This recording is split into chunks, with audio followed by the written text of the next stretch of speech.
Hey everybody, welcome to the live Money in the Bank watch along here on the Jeff Meacham Network. It is right around 5:30 Eastern, 2:30 here on the West Coast. Thank you guys for coming on early. Appreciate it. CJ's here on YouTube. Hello, CJ. I saw you're watching on Facebook too, CJ. Very cool. I appreciate that. I'm gonna see how this goes. Mania was a long process over 2 nights, but I'm hoping this goes more smoothly. Won't be as many shenanigans or what do you call it, commercials or whatnot. So I'm hoping that it goes smoother and there's less lag and less nonsense. But we shall see. It's going to be an interesting show. Again, we're in this self-professed empty arena era, if you will, on the WWE Network and WWE wrestling. Period. You know, we're still. We're just now starting to ease into having crowds again. It looks like we're going to have that in the next week or so. I mean, again, it's all speculation at the moment, but we'll see what happens, see what plays out. You'll notice I have multiple ears. I've got you guys here, and I've got the WWE Network here. They're showing the Shayna Baszler Chronicle right now, so I have it on mute because I already watched that. Great Chronicle. I loved it.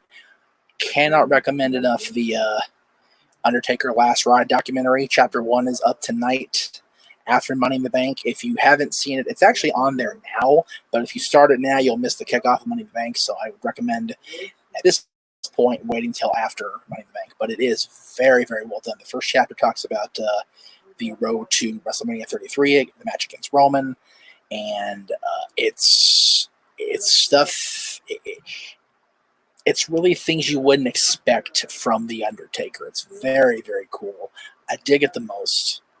Again, can't recommend it enough. Tune in after I'm done. After I'm done and after WWE's done with their presentation tonight on the network as far as the most unique Money in the Bank pay-per-view of all time. And it'll be cool. Let's see. Defeat. Challenge Greg for the title already. I faced Greg for the title a few times. And he beat me decisively. Not decisively. He beat me fair and square at WrestleMania week last year. So he's the champ. I'm the host. And we'll have a new episode coming up this Friday, by the way, on the Greg Cherry Brand channel over at youtube.com/Greg Cherry Brand. You'll get to see Greg defend the championship against our own Stat Boy. From the Cassie Studios days. Mike Caldwell will be joining Greg as the challenger, so it'll be awesome. It'll be a fun time. I enjoyed it. I enjoyed hosting it, so you guys have to wait and see.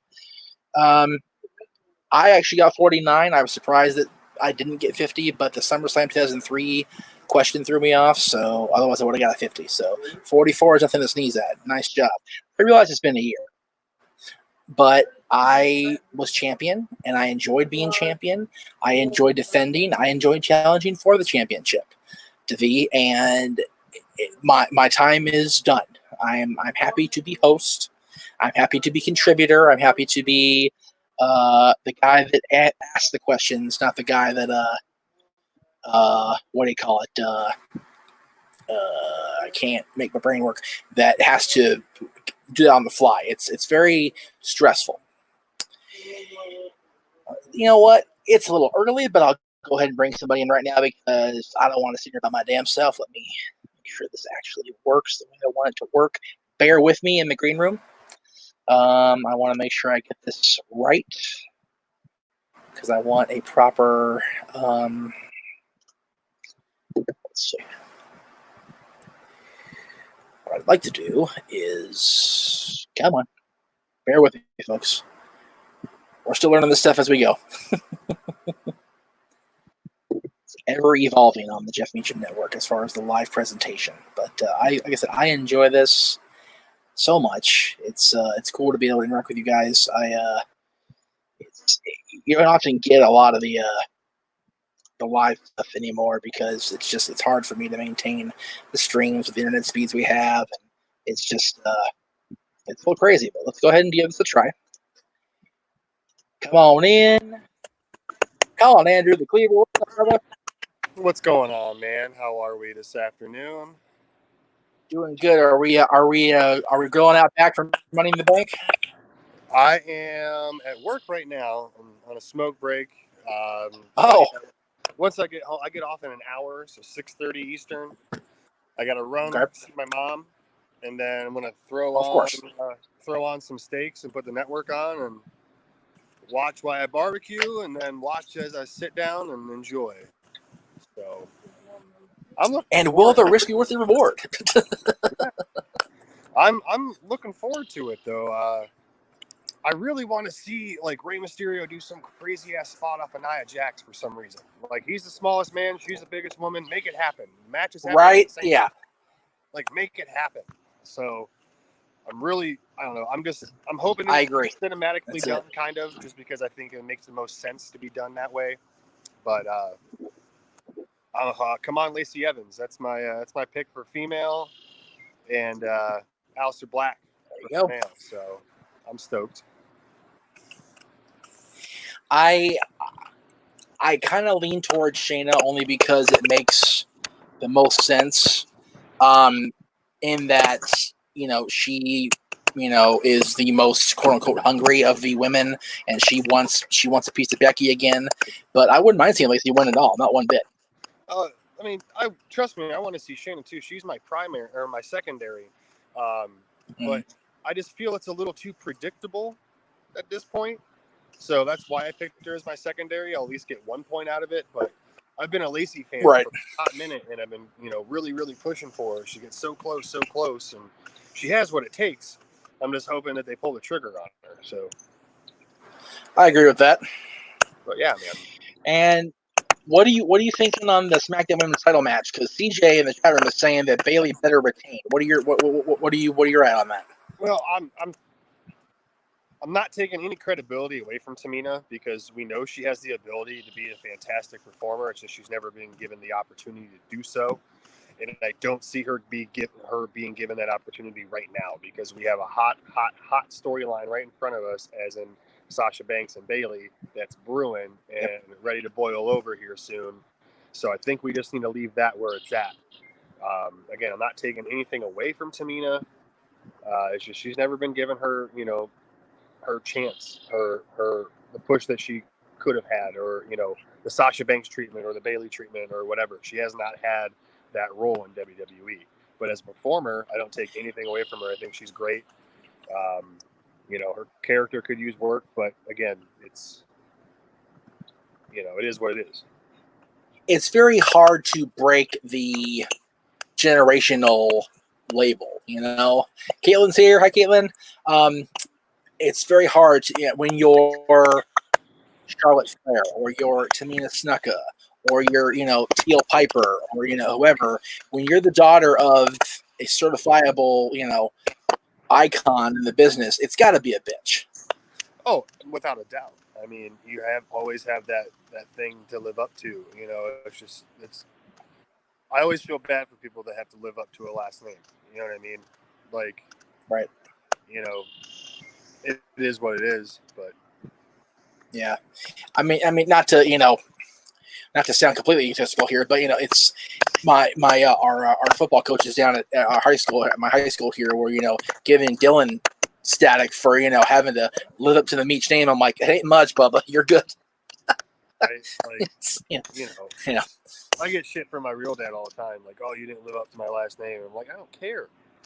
That's your life, right? not mine. Yeah, exactly. So, but yeah, man, I just wanted to hop on and say, hey, real quick, I got to get back to work. I'll pop in throughout the night. And all be that safe. Put you on the Bluetooth speaker so I can hear you. I'll pop in the chat when I can. But yeah, I appreciate it. Thank you for supporting. No problem. Yeah, check out Aftermatch Wrestling. Take it easy. All right. Take it easy, Colin. Have a good rest of your day. All right. Cleaver, Colin Andrew popping in on the green rooms. That was early popping. I dig that. So, yes, Caitlin's here. Hello, Caitlin. Hello, CJ. Hello, Defee. Hello, Kobe. Hello. Who else is here? Me, apparently. I commented twice. I didn't mean to comment twice. But, yeah, it's going to be interesting to see how things play out with the SmackDown Women's Championship match. Colin gave Tamina a lot more credit than I normally would. I will definitely say that. I am very I usually don't hear a lot of Tamina praise, so that's cool. I think that she could, if given the right sort of development with her character, could be something. But as I said, she's been stymied for so long. Is it a little bit of too much, too little, too late? Is it too late to get the water out of that boat? We'll see what happens. So let me go into what I was going to get into before calling call. I appreciate the call. Don't get me wrong, because Lord knows I can always have people interject because I tend to babble. But at the top of the hour, at 6 Eastern, the kickoff begins, and I know for sure that this match is going to be on the kickoff, that being Jeff Hardy versus Cesaro, which I found very interesting that this was announced as a kickoff, but I don't know if this one is kickoff or main show, R-Truth and MVP. I will talk about them both now. Interesting that Jeff Hardy is facing Cesaro and not Sheamus. I wonder if they're going to wait and make the Sheamus Cesaro match. Sheamus Jeff Hardy match at SummerSlam if they end up going to Boston and able to have that match be on in front of a lot of people, because again, Jeff Hardy gets the big entrance, gets the big we talked about this on the panel, the fact that Jeff Hardy should have been saved for the big crowd, and they're not doing it. It's very confusing to me that they're not going that way. But I think they want to get him back in the ring and get him back on in the swing of things, because they don't want to waste him being back in case he gets hurt or in case something happens again. They want to make sure they have time in with Jeff, but I don't foresee him losing on the kickoff. Cesaro is pretty much the sacrificial lamb, if you will, and I have a very funny feeling that Cesaro's old partner will be involved in the finish as far as afterwards. We'll see Sheamus finally get his hands on Jeff Hardy, and that'll lead us to SummerSlam. As far as Truth and MVP, I don't even have really much of an opinion. I would tend to believe that MVP would win strictly because he's got something going right now, whereas Truth, he's just kind of there. Ron's been kind of there for a while, other than the 24/7 stuff. He's just kind of there on TV, so I don't foresee MVP losing. So MVP wins and Jeff Hardy wins. That's my kickoff predictions. Let's see what we got here. I would love, Colin, if no more words played for Jeff Hardy. I think that it needs to be distinctive to Jeff. I think that he needs to use that theme and not the traditional quote unquote Hardy Boys theme, because it just no more words is Jeff's song, and it's a great song. I loved it when he used it. I wasn't a Jeff Hardy fan even, but I liked when he used it. There goes my earpiece. Bear with me here. Okay. I think he should use that for sure. So, DJ with a question. What's your opinion on the Solo Monster Sounds Off? I am unfamiliar with this name, and forgive me if I shouldn't be. I don't follow a whole lot of YouTube channels that I'm not directly involved with or don't have a overt fandom of. It's not something it's not a personal being a dickhead decision. It's just I don't watch a lot of it. I watch Aftermatch, of course, my boys, the NXT team. I watch Greg's stuff, besides WTC, of course, because I host that. I'm on that channel. I watch Aaron's stuff. And I produce my own stuff. So I don't watch a whole lot of outside YouTube, outside of the quote-unquote Meach family, if you will. So if I need to know about it, what do I need to know? That's my question. So, on with that. The next one that I'm going to talk about as we get into the meat and taters of the card is the SmackDown Tag Team Championship match. And that'll be the New Day defending against the Forgotten Sons, the Lucha House Party, and Miz and Morrison, of course. It doesn't say which two of the Forgotten Sons going to be the match. I got a feeling it's going to be not Jackson Riker. That'll be the other two gentlemen. So that's just my guess. And I think I said on the WQ prediction show that it's going to be the New Day are retaining only because, much like we talked about for WrestleMania, it's kind of a holding pattern thing. So I think we're going to see a holding pattern take place here for Money in the Bank, because I don't really. I mean, they just want it back. Do they really need to bounce the belts back and forth strictly just to do it? I've always had a huge one with title changes, just to let's just pop the crowd. There's no crowd to pop, folks. There's no crowd to pop. So why do the hot shot title change again? It makes no sense. By the way, I keep not showing this because I keep having the blue screen, the green screen background. I love my NWO cut. I dig it the most. It's too sweet. Yeah. So WWEshop.com. I'm not sure if they still have the NWO collector's box, but if they do, buy it. A lot of good stuff in there. I love it.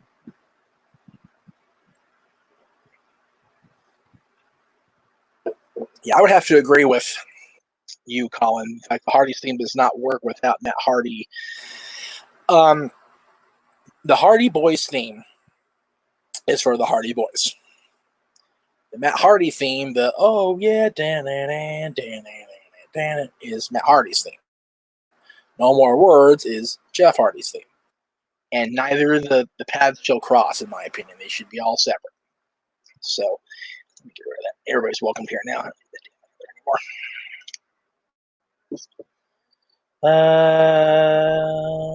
CJ says New Day should definitely retain. Would have to agree. Again, I don't see a reason for them not to. Cleaver, I'd love to see Steve Cutler and Wesley Blake win, but New Day will retain. Yes, I agree. And I like both Cutler and Blake. I've liked Wesley Blake since he was part of Blake and Murphy with Alexa in the NXT days, but I think he's definitely been the forgotten son. That's the gimmick, right? That's the whole thing. So it'd be cool to see him win, but I'm realistic. I don't think it's going to happen, and it sucks. So it's a bummer. But yeah, so there's that. Next up on the card, as we inch closer to 6 o'clock Eastern, thank you guys again for sticking with me here, is that SmackDown Women's Championship match. SmackDown Women's Championship match. Blah. As Tamina challenges Bayley again.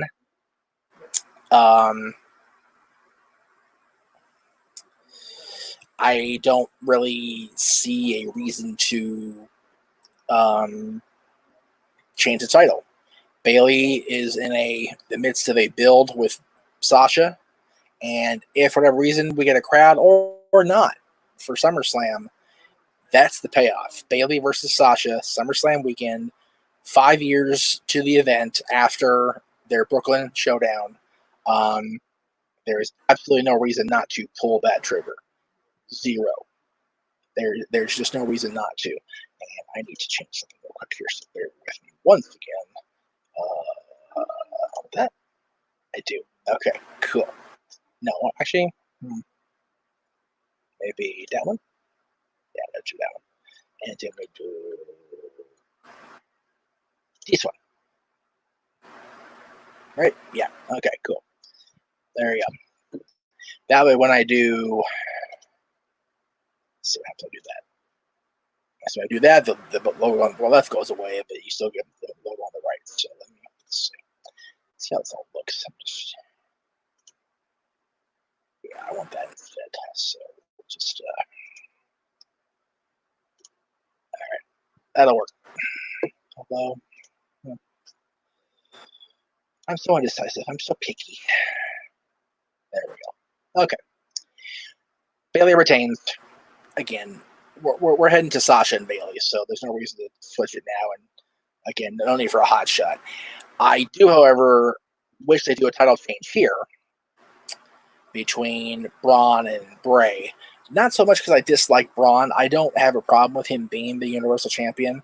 I have a problem with the way they took the Universal Championship away from Bray, number one. Number two, I think that they should have pulled the trigger with Braun 3 years ago and no mercy. And they didn't. and I feel that they're trying to make it right in our eyes, quote unquote, the fans' eyes. But I think that Bray deserves to be champion with a good, decent run, which he hasn't had with any World Championship reign of his. So they should put the belt on Bray. I honestly think, though, I picked Bray to regain, but I'm second guessing that now as I look ahead into the next couple hours. But gotta stick with it. It's on no DQ. It's logged in with Noah Foster and everybody. So there you go. So we'll see what happens. Smith. Actually, let me go back on me here for a minute. There we go. Okay. Smith Grove, what's going on, brother? I'm happy for Tamina, but why is she still there? Again, we talked about with Colin when he was on a few minutes ago. There is potential there. It's just they haven't harnessed it and they haven't developed it properly. And she's just, I think she's lacking in charisma myself. I don't think she's superstar material, but she does have talent. So maybe they'll do something with her. I don't know. We'll see. WWE Championship's also on the line here in a little while. The Monday Night Messiah will take on Seth Rollins will take on Drew McIntyre. Drew's got to retain here, right? I as much as I love Seth Rollins, I really enjoy Seth Rollins' work, and I think he's playing this Messiah gimmick very well. He's doing a great job with it, but I don't foresee a need for him to keep it. I really don't. So, to regain it, excuse me, Drew needs to retain it. All right. I meant to show these at the same time. I guess I didn't save the pictures right. But basically, we're going to have the SmackDown women's Money in the not SmackDown the women's Money in the Bank match taking place at the same time as the men's Money in the Bank match. So you're going to have Carmella, Shayna Baszler, Nia Jax, Asuka, Dana Brooke, Lacey Evans, as well as Otis and Aleister Black, Daniel Bryan, Rey Mysterio, AJ Styles, and King Corbin, all battling from the ground floor of WWE headquarters to the roof to procure the briefcases located on the roof of WWE headquarters in Stamford. So this has the potential to be a train wreck for sure, but I think we're going to I think we're going to enjoy the presentation. It's going to be very cinematic, much like the Boneyard match at Mania, much like the Firefly Funhouse match at WrestleMania. It's going to be good, as Booker T would say. Big Baller G is here. Thank you, Big G, again for your contributions to the No DQ chats and to birthday presents and gifts of all kinds. Thank you. It is much appreciated, sir. You're a man. I appreciate it. And as far as the Money in the Bank match winners, I believe I picked Shayna. And I'm pretty sure I picked Aleister Black. And that's what I'm going with. That's my story, and I'm sticking to it, as they say in the country music world. And they're showing the previews when they get the. So they have a ring on the roof. So apparently the briefcases will still be hanging above the ring on the roof of Titan Tower, and you have to get the ladder to the ring and climb the ladder in the middle of the ring. So it's not completely changed on that aspect of it, but it's just gonna be a mess. I think, but it'll be a fun mess. It'll be one of those you can't look away because it's crazy, but it's a good crazy, So. Let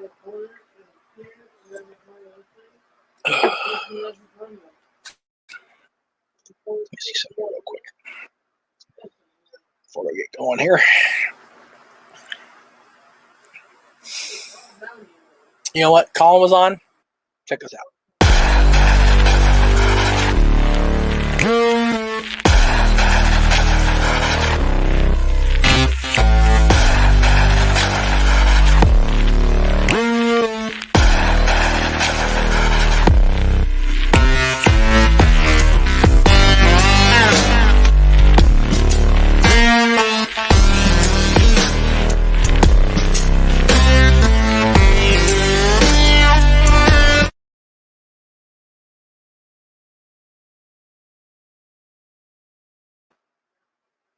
There you go. After Match Wrestling, the commercial date, because I don't have the current shows on the end there in the commercial, but check them out. I was on a recent show, NXT review, so there you go.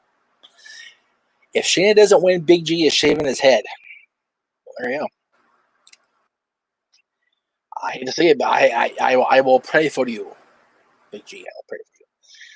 CJ, how pissed off do you think people will be if Brock somehow wins again? People will be morbidly pissed, like just unbelievably pissed off if they get Brock in there. It's going to be crazy. It's going to be madness. Money in the Bank starts in about 4 minutes on the WWE Network. The kickoff does. I started at 2:30 my time, so 5:30 Eastern.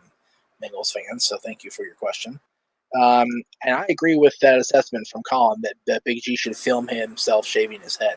When we did the playoff beard for 2012 for the Los Angeles Kings, I had a beard out to here, and we filmed it shaving off, and actually got quite a bit of hits. I was legitimately surprised. But it took like 45 minutes to shave my beard. It was crazy. I had scissors and clippers, and it was chaos. It was crazy. Mike D, I mentioned this at the very top of the show. Yes, I did watch the Undertaker documentary, Chapter 1. It is awesome. I recommend it to any and all that are watching me right now to watch the documentary after Money in the Bank. It is very well done. I look forward to Chapter 2 Sunday. As a Undertaker fan, and my dad's a huge fan of the Undertaker, of course, as I've documented on my shows, I wondering where they're going to go at the end of this 5 chapters, whether it's going to be that this is it, and he is in fact hanging it up. I'm going to be very interested to see how things play out. So, curiosity has me. I am a curious cat for sure, so it'll be cool.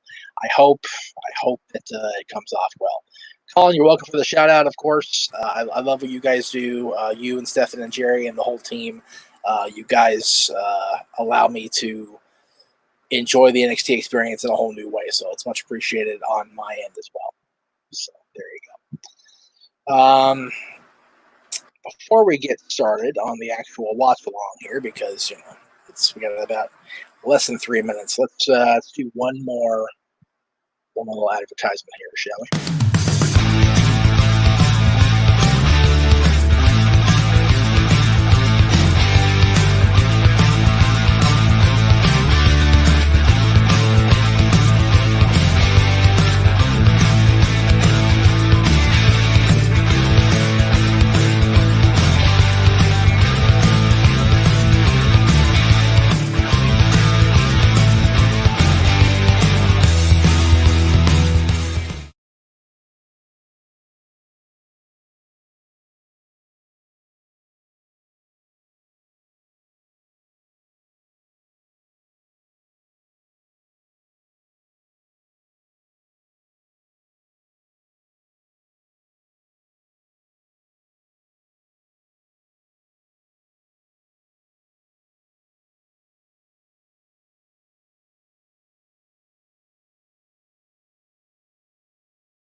It's going to be one of those days. Okay. Looks like I'm back, so I'll go on to the next comment, which is, in your opinion, who do you think the hacker or hackers are? We talked about this on No DQ a couple times in the week, Mike, so I highly recommend you go to Aaron Riff No DQ on YouTube and see our opinions and check out the No DQ review the last 2 weeks because we talked in depth about the hacker. So check it out. YouTube.com/Aaron Riff No DQ.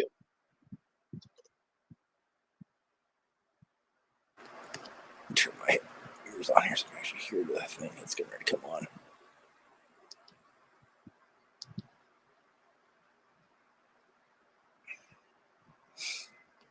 All right. So WWE, it's now 6 o'clock for the East Coast kids, so they should be going live any moment here on the WWE Network with the Money in the Bank kickoff or pre-show, whatever they call it this week, or what the hell ever. And I'm moving this. I'm sorry, but I'm uncomfortable. There we go. Oh, there we go. There's the signature. Again, please watch WWE Network too, because I'm watching along with it. So you're gonna be kind of lost if you're not watching it with me. WWE forever.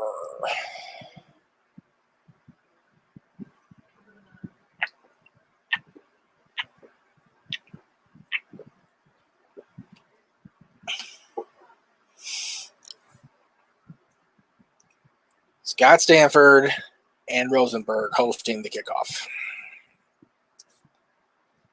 And I'm turning the volume back down. I'm not listening to those two for an hour. Okay. Let's see. Mikey, I'm glad Sonya and Mandy are finally getting pushed. I would agree. I love both of them. I've loved both of them since Tough Enough. They are awesome talents, the pair of them, and they're both well overdue for a decent little program. So hopefully this goes the distance. Smith's Grove, love Money in the Bank regardless of the circumstances. I would have to agree. And Smith's Grove, while I have your attention, in the mail today, along with my Mother's Day gift card for my mom, the 2-disc of collector's edition of Rob Zombie's Halloween and the unrated director's cut of Halloween 2 by Rob Zombie. Looking forward to watching it. It's going to be a good time. So I was going to replace the entire set of what I had because I am getting the producer's cut of Curse of Michael Myers, as I've made everybody aware.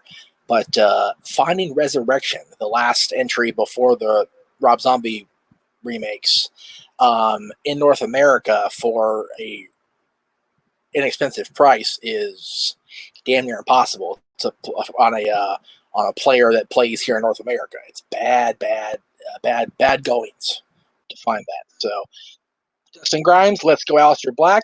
I agree with that. I hope so. And they could really prolong his cash in and really get some serious mileage out of that if they do it right. So, if you're watching on Facebook or the Facebook group, please do me a favor and leave a comment on the video, just so I can see if the comment pops up in here on my control board and how it pops up. I don't need a whole big long, literally just hi Jeff or whatever. I just want to test something out. So, thank you. I appreciate that if you're watching in Facebook land, in the land of Zuckerberg. Thank you. Kobe, can I join the show? Not just yet, Kobe. I will bring you on momentarily, but I think I have the link here somewhere. So bear with me, and I will throw it up. Go ahead and jump in the green room. I'm just not going to add you until I'm ready, but there is a ticker. I don't want a ticker. Okay, that's not what I want. So let's do that. I didn't want that. There we go. Okay.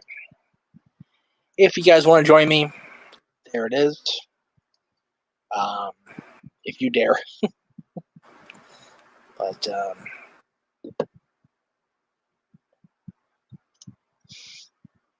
yeah, it looks like the Truth and MVP is also going to be making kickoff, as is Jeff Hardy and Cesaro. So there you go. All right, why is it doing the ticker and the thing? That makes no damn sense.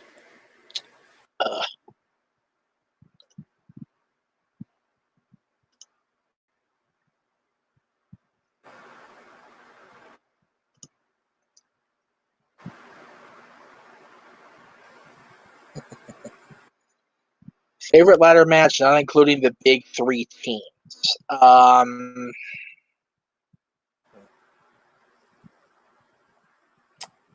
Probably. God, there's been so many over the years, but if I can't include the 3 teams, I will go with Edge and John Cena, TLC. Come on, Forgiven. Breaking news, Mike D is saying that Alberto Del Rio was just arrested for sexual assault on a woman. It just came out. Yikes. Not good. That's unfortunate. I will look to confirm that as we go along here. But very sad if it's true. Be right back, guys.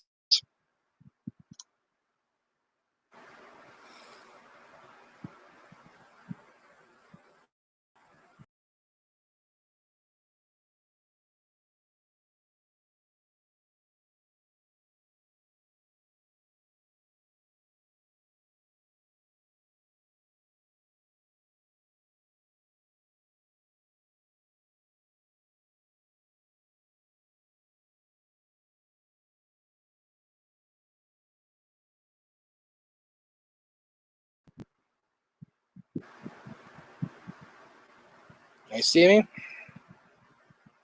There we go. Hi. Okay. Hello, Midnight Black Reacts from Michigan. I always like knowing the guys in Michigan are watching. It makes my day. Again, if you're watching on Facebook, thank you. Send in a comment, just a little comment, whatever platform you're watching on, be it Facebook, my Facebook page, or the Jeff Meacham Network group. Leave a comment on the video, hi Jeff, or hello, yes it works, something, just something so I can see if the comments pop up here or not. That way I know. So, try this banner thing again because I see you in the green room. So thank you for being there. Just give me a second. I don't want it to ticker. So there we go. All right, we're in business.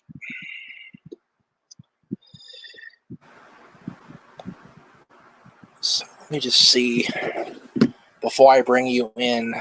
Green room occupant.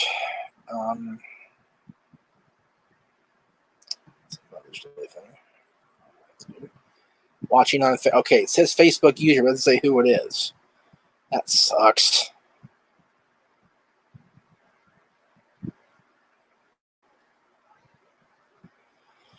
I was afraid of that. Let's see.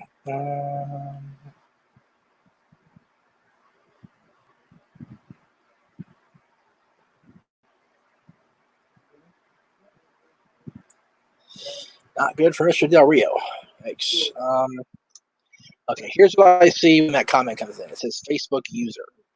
It's funny because a friend of mine streamed on StreamYard yesterday, and she went primarily on Facebook, and you could see the people's names. So I don't understand why it's not posting the person's name.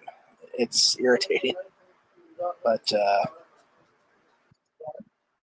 let's see, that's again, Dustin. Thank you, I appreciate that.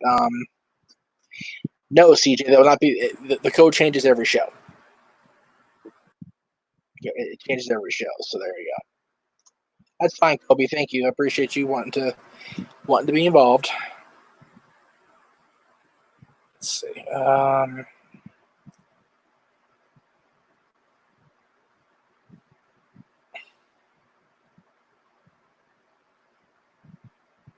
Okay. I'll just leave that up then on my phone. That way I can see who it is. So, am I excited for the pay-per-view? Wrestling Fan 98. Yes and no. I'm intrigued how they're going to pull it off. I'm curious how they're going to do the Money in the Bank match. If they're going to do it throughout the evening, or they're going to have it be one continuous segment on its own. I can't imagine how they would, break it up. It's going to be very interesting to see it all play out here in the next 4 or 5 hours or so. It's going to be fun.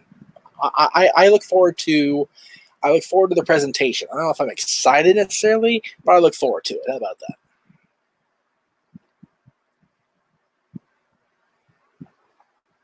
All right.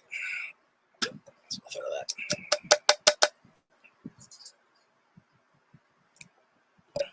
shit. Making a mess.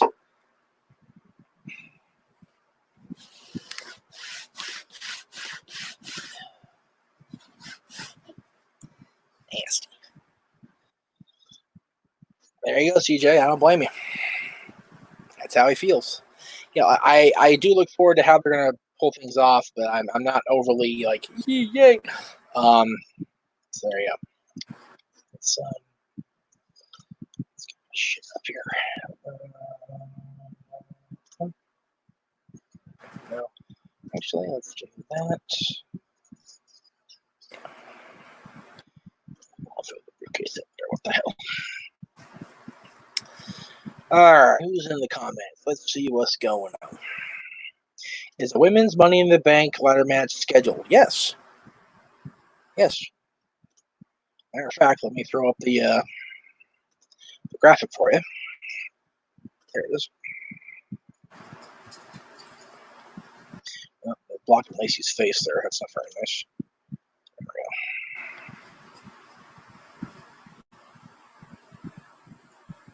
go. That's the match, sir.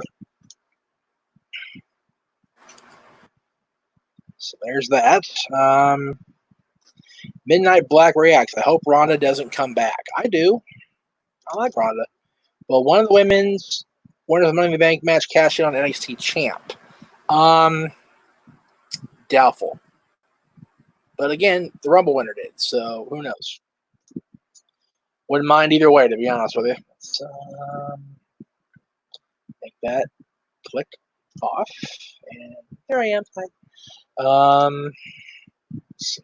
Do the champions still have to put deposit on the belt? That's completely over. That was over late in the NWA days. That's been a long gone tradition, if you will.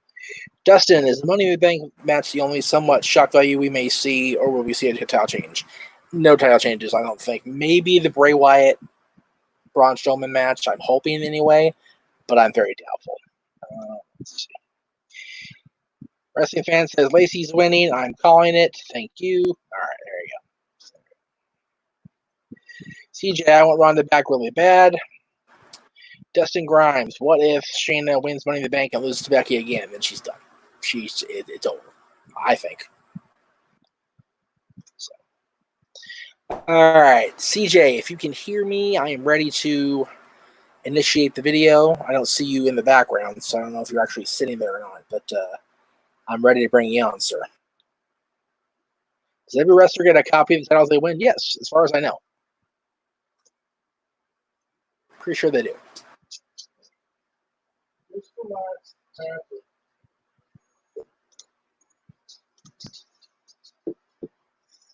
Comments.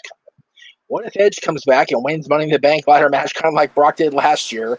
I seriously doubt it, but it would be something. It really would be something. It'd be very cool. So, all right. CJ, what if Edge comes back and wins Money in the Bank ladder match, kind of like Brock did last year? I seriously doubt it, but it would be something. It really would be something. It'd be very cool. So, all right. Perfect timing. CJ, turn your mic down, CJ. I'm good.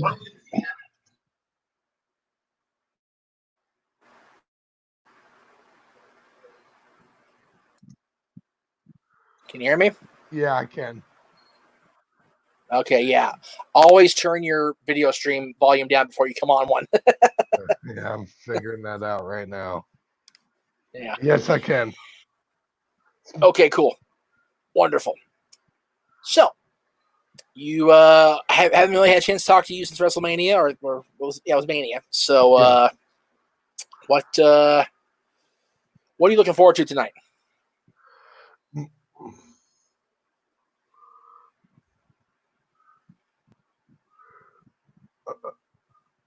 I'm looking more the Money in the Bank match. I think it's either gonna be really cool or a complete cluster. Right.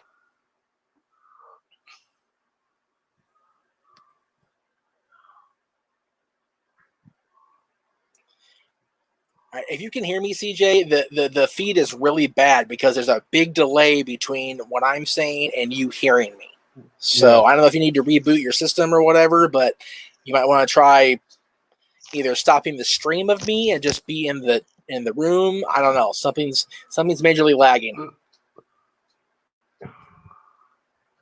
Yeah, let me try refresh. Okay. Let me try.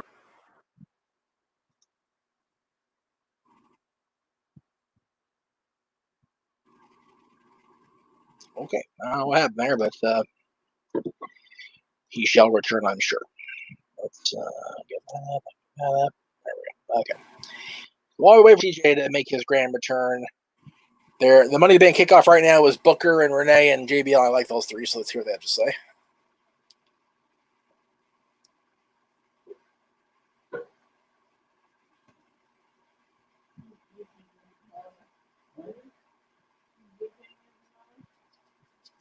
That's cool.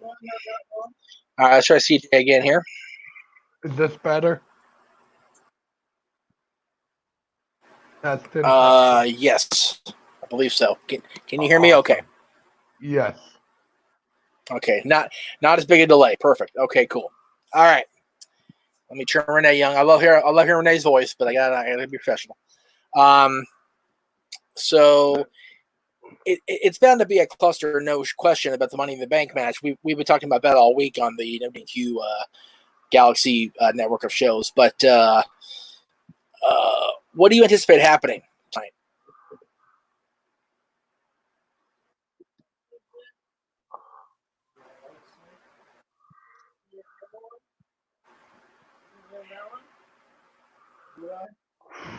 I think. Oh shit. Hold on.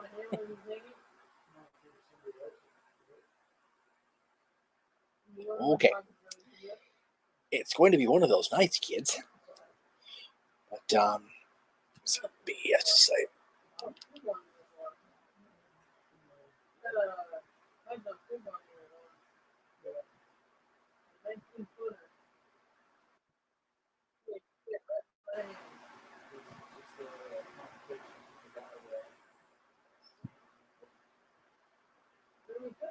Doing a New Day promo on the kickoff right now.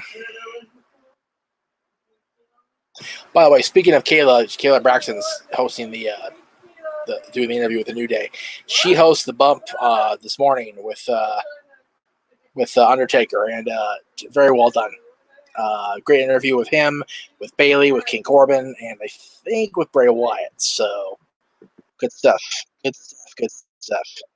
All right, let's try this one more time, CJ. 3 times. This is your last opportunity. Here we go. Oh, and there he went. Where the hell did he go? Yes, Dustin, we are live. Pronouns, pal. All right, enough out of you, Scott Stanford.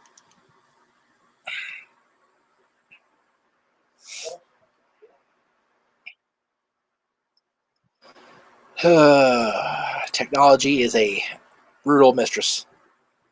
I'll tell you what. CJ, we're going to try one more time when you come back in, and if it doesn't work, we're going to have to just call it, pal. Sorry, it's gotta move on. So let's talk about the tag team title match, from the SmackDown tag title match. It's the only tag title match of the night. They're not having the Raw tag titles to get tested. Okay, CJ's restarting, so we'll see if it works out. I know we're good for Mania, CJ, but it's just the thing is, I think you had me playing on YouTube, and you were trying to connect into the room here, so there was just too much shit working. So once you go into the room here with me, cut your YouTube feed. That way you can just be in the room and be on the show. Okay? Okay. Cool. So did everybody do something nice for their mom today? If you get to see your mom, did you get her a nice flowers, or if she likes candy, did you do candy? Did you take her to lunch? Are you doing dinner for her? What are you guys doing for Mother's Day today? I know it's a huge day. Mother's Day is a very big day for me and our house, for sure. And my mom's. I feel bad more doing the pay-per-view during my Mother's Day, but it's WWE. It is what it is. WrestleFan 98, could I talk to you in the future via video call or whatever system your friends use? You're more than welcome to come on the shows, the live shows, or appear on one of my streams by all means. But as far as a private chat, don't do that. I don't do that. All right, let's try this again. Here we go. CJ is there. Crossing my fingers. I can hear you and I can see you. That's good. It was instant reaction, so that's even better. Yes. All right, cool. So I think AJ Styles is gonna win. Okay. Makes sense But to me. then I think Sasha will somehow win the women's, kind of like what they did with Brock last year. Okay. Don't you think so? So you think rather than do the natural build with Sasha and Bayley, they're going to have her win the briefcase, and then that's how they're going to jumpstart the feud. I think so. I just think that would be very interesting because she could be, or Bayley could be trying to talk her into going after the women's title, and they could play off that. Like, does she go after the women's, or does she face Bayley? So that could be very interesting. I would love if, however they do it, I want Sasha to be in the program for the women's championship going into SummerSlam. Definitely, I agree. And if they do end up going to Boston, it definitely needs to happen there. Oh yeah, in their hometown, that'll be a great crowd. And what did you say? 5 years after their NXT match? Yep. Awesome. Which, I didn't appreciate that match for what it was at the time because I was still hung up on Natty and Charlotte's match the year before. But I am not so big a man that I can't admit when I was wrong, and I was very wrong. That is, to this day, the greatest women's match in NXT history. I definitely agree. It's and that kind of those proves two that women could main event. You kind of proved that with that match. Right. Well, you remember they main evented the next takeover after that. Yes. With the right build and everything, it could happen. Yeah. And again, people have been, accusing a lot of us of being on NXT's and it's just nuts. But, the fact of the matter is, without NXT, you don't have Becky Lynch standing tall last year at WrestleMania. Yeah. And you want to have the Performance Center. They would really be screwed right now. Right. Yeah. And, it's all three of the women in that WrestleMania main event last year either came through NXT or had that star power anyway, and that was what they were. I mean, Ronda was signed for that moment right there. That year-long build from debut to main event was exactly what they wanted out of Ronda Rousey, and Charlotte and Becky played their roles immensely well, and it was because of Sasha versus Bayley. It was because of Becky versus Charlotte. It's because of those four women and their intertwined lives and feuds over the course of the previous 4.5, 5 years that we really got something truly special. And if we are going to revisit Sasha versus Bayley, it has to be in the summertime. It has to be, in a big environment. Hang on one second. All right, no problem. It's a damn classic Hardy Boys theme. Boo. Oh, it is? Yeah, it's not, no more words. Epic fail, WWE. Epic fail. Oh, well. I get the waggy finger. No. Yeah, okay. So here we are. Jeff Hardy's starting this off here. Very funny that, Jeff Hardy coming back, his first match back after all the injuries and the rest and everything is on a kickoff. It's very bizarre. A little bit, yeah. And then I forget who it was, but somebody said, his brother's working on TNT now. Yeah. That is very ironic. Yeah. Kind of like a couple years ago when he first went to TNA when Matt was still with WWE. Well, the first time that Jeff went to TNA, Matt was not quite the megastar that he became after the thing with Lita and Edge went down. And by the time that was cooling off, Jeff came back. Yeah. So they've never really had a situation where both of them were, quote, big stars in separate companies. So we'll see what happens. Cesaro's such a great talent. He's one guy that should have been higher on the food chain. He's very talented. Yeah, I always enjoy his matches. And he's strong as an ox, too. Pound for pound, he's definitely one of the strongest guys. No, I've known Cesaro for 15 years now. He's every bit as strong as he is now as he was back then. Did he start in California on the Independent Slayer? Or? He didn't start in California, but he worked Indies quite a bit. As Claudio, right? Claudio, right? Yeah, I saw Claudio. He was teaming with Chris Hero back in Ring of Honor, but out here they weren't teaming up very often. But he worked PWG quite a bit. Matter of fact, one of the pictures I have with him, it's so funny. When Bryan Danielson was in the NWA Championship tournament, ended up detaching his retina in a match in Ring of Honor prior to the NWA finals. Bryan came to PWG for the week, whatever weekend it was, August. It was Battle of Los Angeles, so it would have been late July, early August, 2007, because he saw the eye patch on. My picture with Claudio, we're shaking hands, like looking at the camera, and Brian's got the bunny ears on Claudio. Damn. No.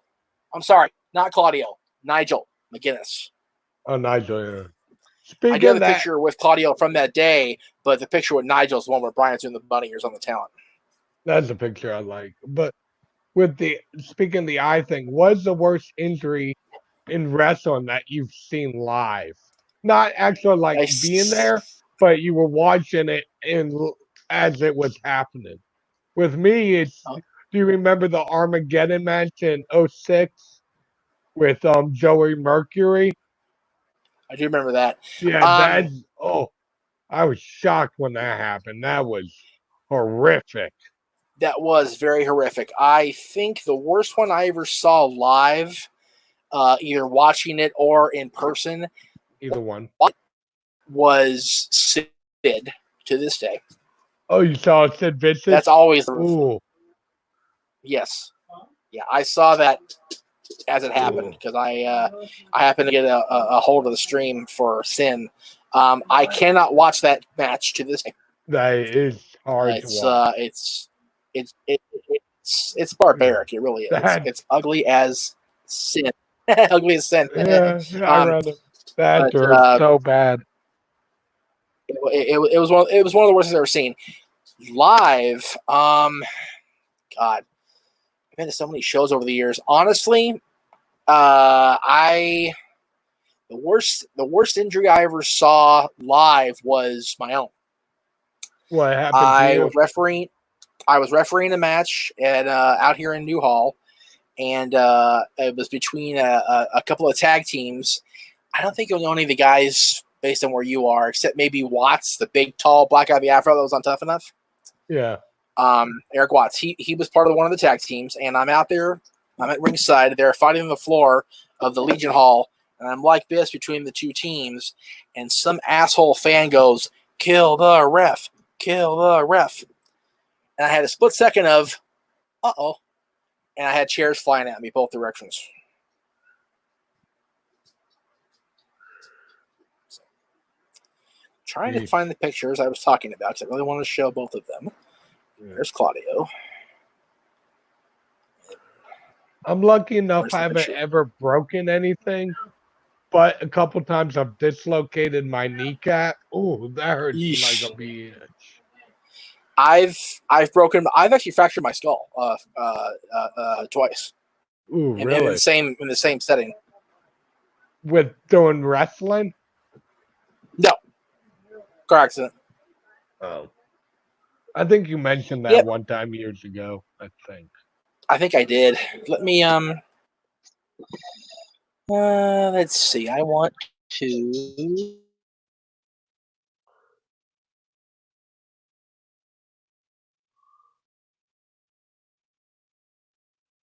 You're with me. Yeah.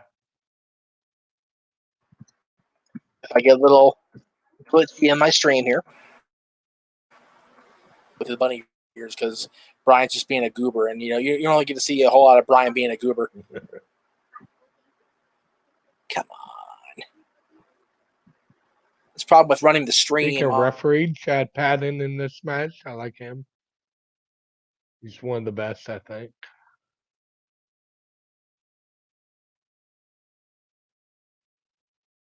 You paused. It froze on me.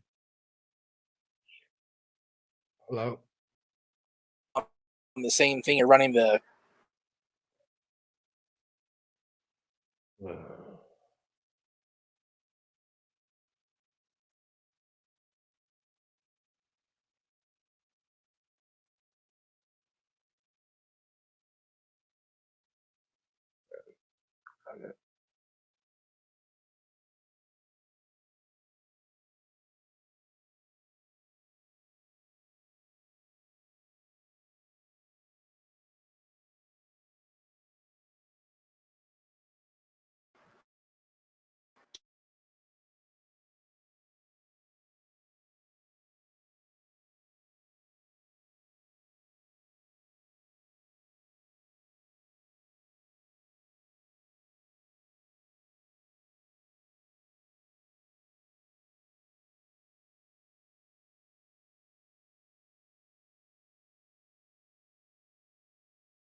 Okay, so I'm back there.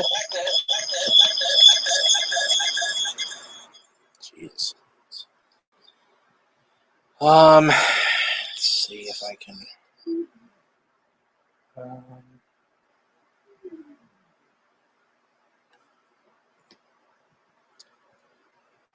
wonder what happens. No, I can't do that. Okay, I'm gonna leave. Fuck it.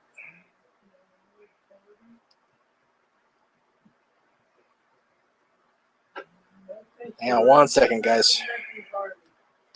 Try this again. Do I have another? I don't. Okay.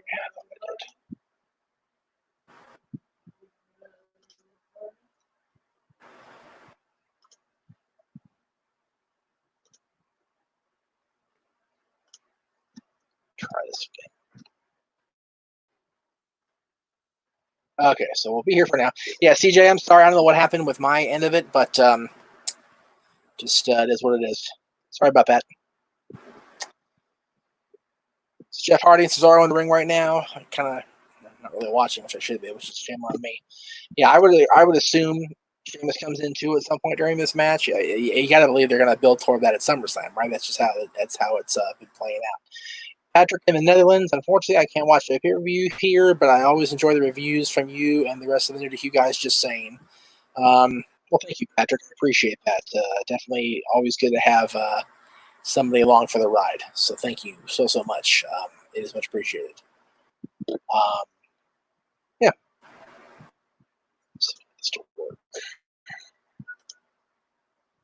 Okay. So here, the messenger up here.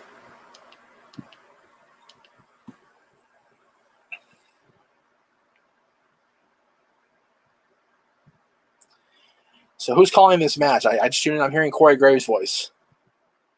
Oh, Michael Cole. Okay, very good.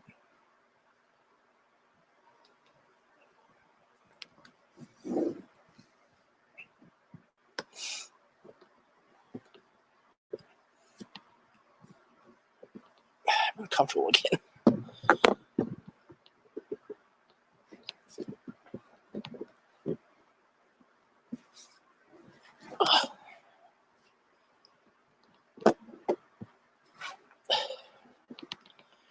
It's not easy to be a fat person doing this. So Facebook loaded. So that's good.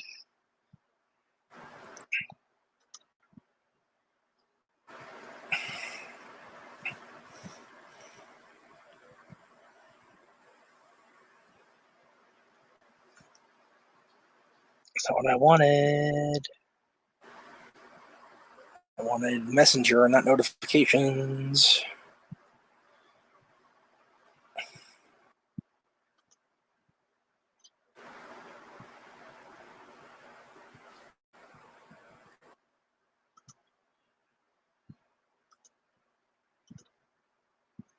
Trying to get this to work, guys. I want to show you those pictures I was talking about. If you're not on my Facebook, you don't get to see those pictures. I don't post them a whole lot in the Twitter and Instagram universes I inhabit, but they're good pictures. I like them a lot. So,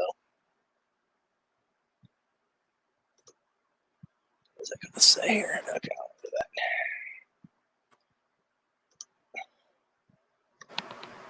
Well, Jahari got the whisper in the wind. He's not going to pin him here, but when here with whisper in the wind anymore.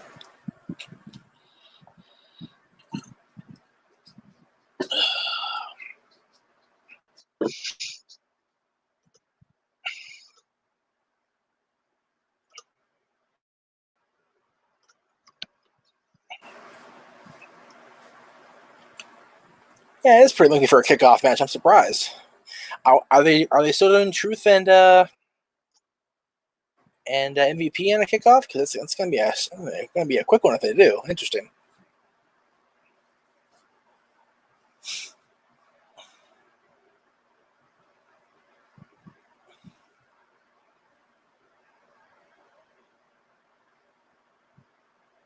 Christopher, oh, he hit it! Wow, he snapped that right off. That was pretty good. I can't win with the Trist of Faith though. Yeah, you don't want Trist of Faith in WWE anymore. What does Hardy have to do? He has to hit the Swanton Bomb. Michael Cole, you've been around long enough. You know better than that.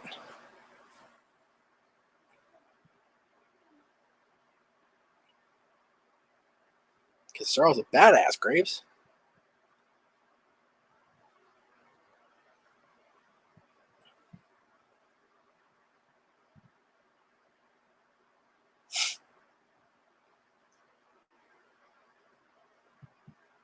Oh, kind of a scoop and then a fall slam. That's interesting.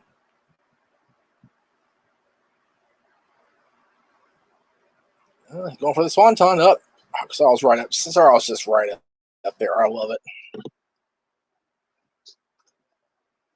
it. Nice gut wrench. That was sweet. 1 and 2 and nope.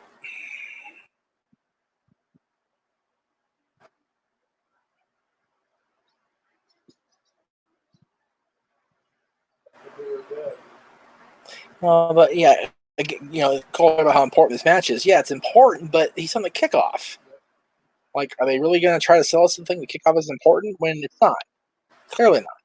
So, if Jeff's important, put him on the main show. Just saying.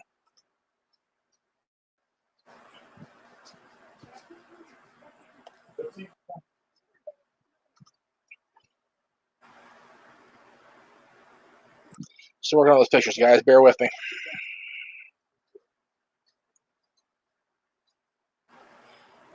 Maybe they wanted. Why was it called Twist of Fury? Maybe they wanted to differentiate it from the Hardy's lexicon, if you will. Try something different.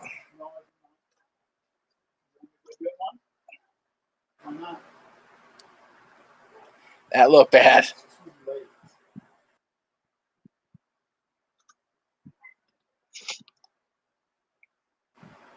Jeff Hardy's walking that tightrope on the outside.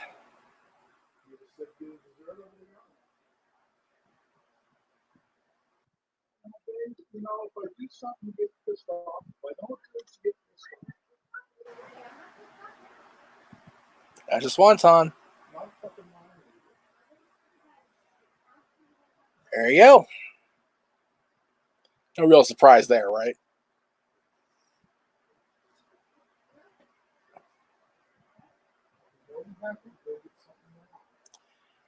Jeff Hardy with the win. Congratulations, Jeff Hardy.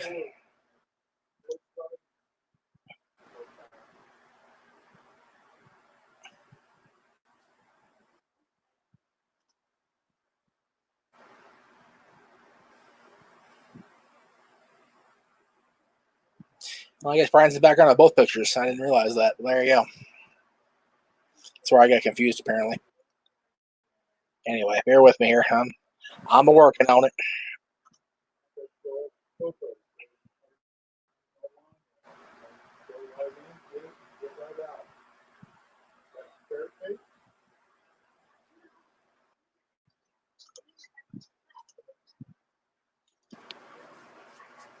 So they should use this No More Words song. All right, send that to you assholes.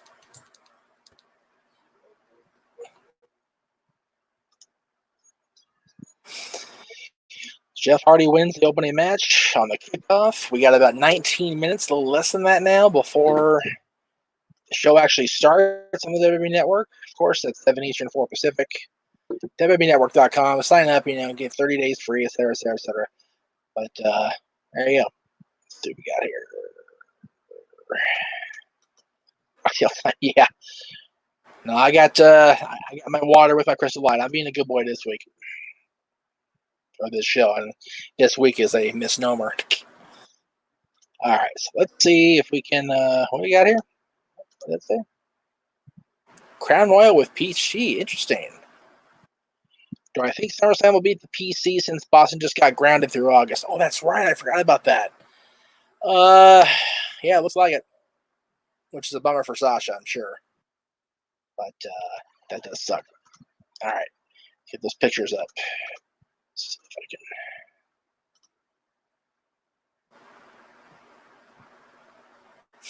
can. AJ on the bump talking about coming back.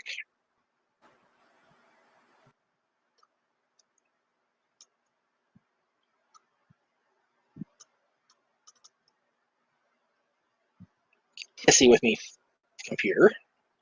Do it how I want.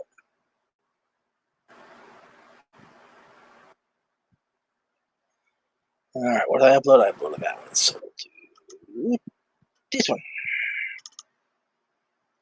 All right, so the one I was talking about that I thought was the Bunny Ears one is this one, which is Claudio and me. But if you look, Brian's in the middle of that one too. You see the background there. But the Bunny Ears one is Nigel McGuinness and I from the same weekend. And no, I'm not that pale. These were taken on Polaroids. That's why they're squares. Because they got Polaroids, and I took a picture of the picture, which is stupid. But yeah, so that's why. There you go, Brian Claudio, and Nigel McGuinness from the old PWG days. I think that's one of their tech guys. I forget his name. I hate if I forget his name because he was a really nice guy. But yeah, there's Claudio with hair. Crazy. What else I got on here? I'm curious now. I showed you guys before. Somewhere in my archives, there's a picture of me with Vicky Guerrero and Dolph Ziggler with the Money in the Bank briefcase over our head, the ladder behind us, the whole shebang. But I don't know if I have it on my Facebook or not, so I'll probably be able to show you guys today. But let's see what we got here comment-wise. Good old days. I feel like SummerSlam would have been the better time to bring back AJ. I think they wanted to get star power into as many of the shows as possible. So I don't think that I think it's the right decision to bring AJ back now. Because they need people on this roster that can carry decent matches, and AJ is definitely one of those people. I met Ziggler one time. Ziggler is really nice. I had a few drinks with him out here in Hollywood a few SummerSlams ago when it was still in Hollywood. Prior to John Morrison's stand-up comedy debut, and that was a great night. Actually, I had Morrison and Moline on Talk Wrestling, or After the Bell, whatever the hell it was back then. After the Bell, I think it was, and it's a good night, fun night. I enjoyed it thoroughly.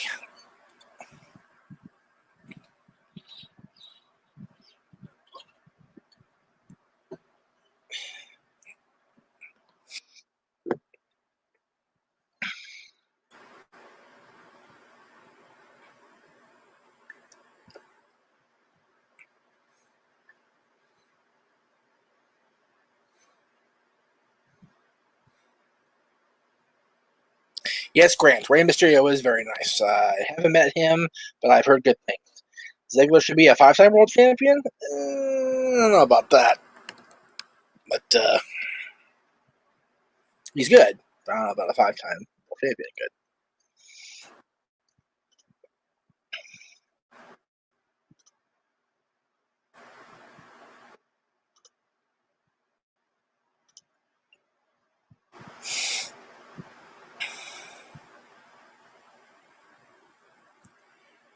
Let's tech issues, guys. Bear with me here. I'm working on getting it to load. Got about 14 minutes. Again, go get yourself something to eat. Go grab a drink. Take a potty break if you need to take a potty break, because these shows go long. And the matches are intense, and Rosenberg's still talking, so I definitely have it on mute. I don't know why they have him and Roberts do these things. I can't stand either one of them. They bug to no end. Road Warriors or Demolition Grant? Road Warriors. Road Warriors. Matter of fact, the Road Warriors are getting honored at the Cauliflower Alley Club in September, and I might get to go. So cool to see Paul Ellering and Roar Animal. I shocked Animal on the phone once. I was gonna get him on. I want to say it was Extreme Mayhem, because I think we were doing audio still only. It was not long after Hawk had passed, so it had to be Extreme Mayhem. But he wanted to do it on a Sunday, and I couldn't do it early enough on the Sunday to avoid interfering with football. So I lost out. But still very, very gracious, very nice, sweet guy. Hopefully I can work something out at Vegas, or I can get some content recorded. That's just hope. We shall see. Trying to get this thing to load because I want to see. Man, the hell with it. I don't care anymore.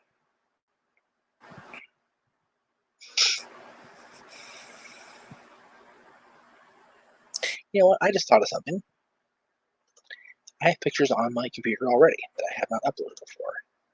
Let's see what I have that I can actually show you guys. That is, there's some stuff on here that's just none of y'all's damn business.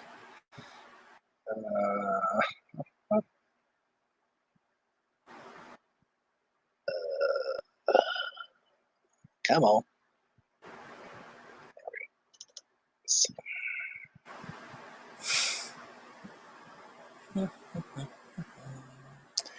Who's this?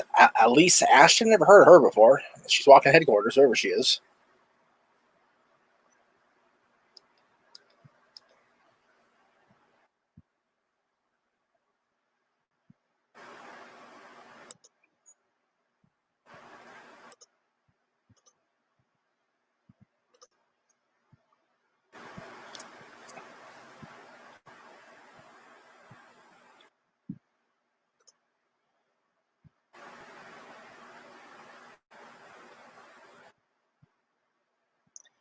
I'm so sick of this damn catchphrases.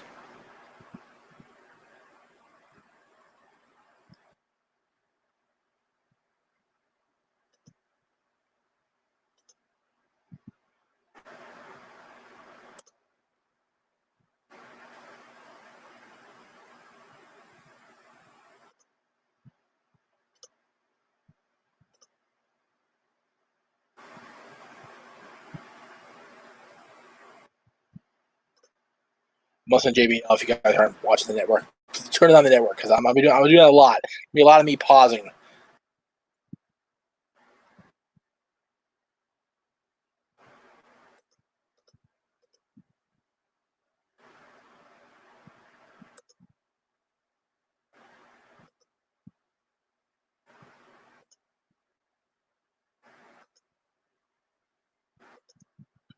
Okay, so all right, the two or three. I did two more. This one was about a year and a half, 2 years ago.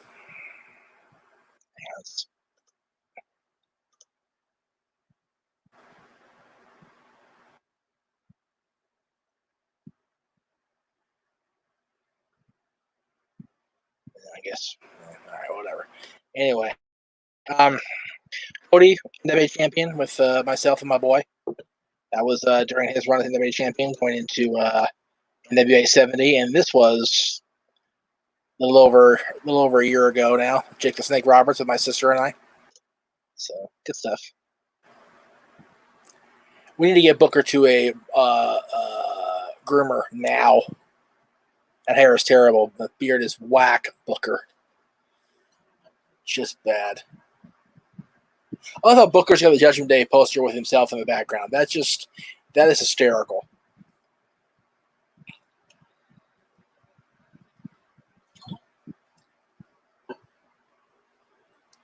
No, we're not going to live with Otis. He's not going to win. I love Otis, but he's not going to win. He can't even step on the ladder without it breaking. There you go.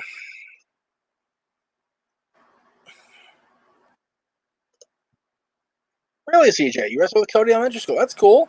In middle school? That's awesome. You hell of a wrestler. I'm going to check my emails as we go along here.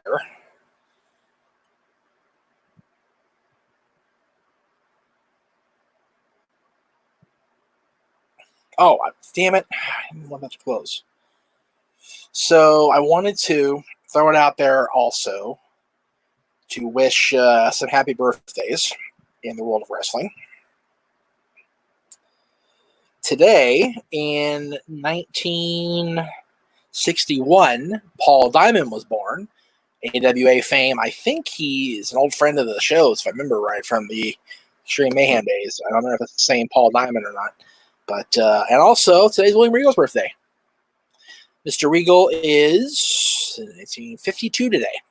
Right? 50. Yeah, 52. There you go. Gotta put him in the Hall of Fame, man. It's ridiculous that he's not already. Born in Cotselwood, England, was Mr. Regal. And let's see, over the years, this day has seen some crazy stuff. The first ever Saturday Night's Main Event tapings took place on this day in 85.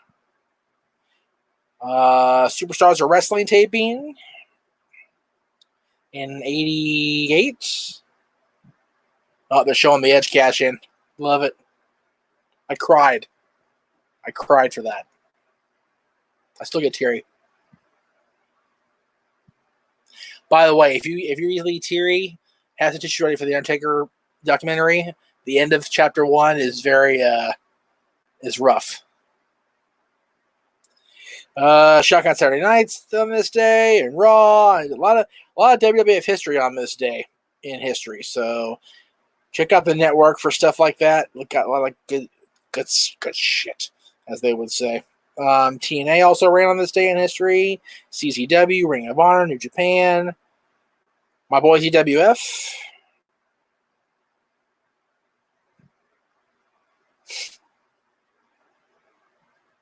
All right. Hell, that's screaming. That's obnoxious.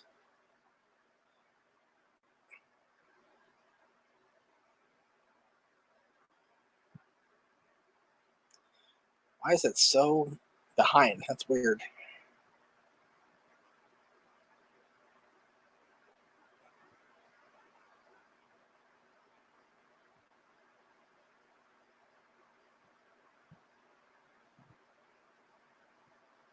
Oh, wow.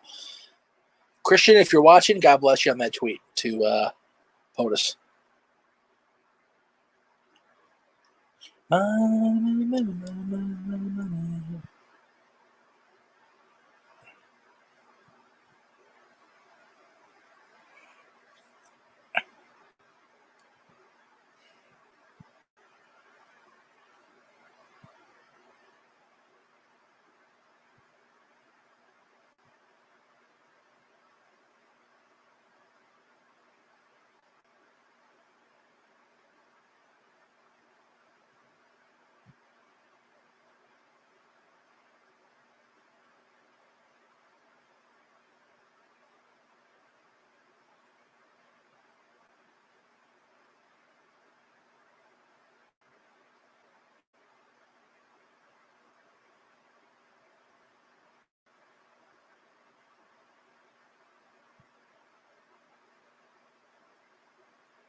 Jeff, you're a Disney guy. What did you think of Onward? I have not seen it.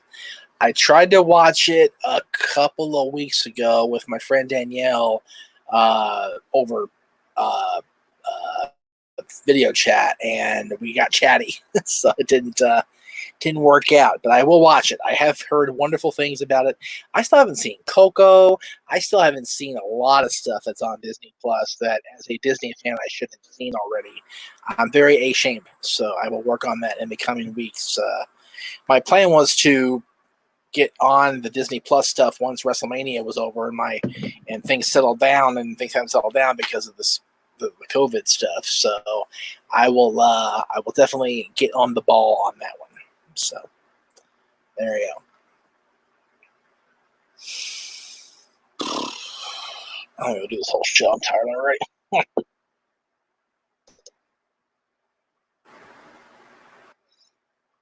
see what we got here.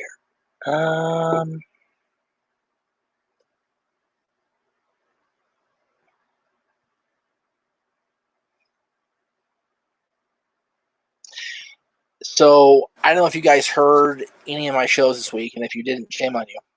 But starting tomorrow, we go to the quote unquote new schedule. Mondays at 7 Eastern, prior to Monday Night Raw, will be my live show, Talk Wrestling. Every Monday, hopefully. We'll go live at 7 Eastern, 4 Pacific, answer your questions, talk about the world of wrestling, talk about stuff going on with me, period, in wrestling, and we'll go from there. Tuesday is going to more than likely be my quote-unquote day off during the week, but I may throw in a live Q&A there, non-wrestling Q&A every once in a while.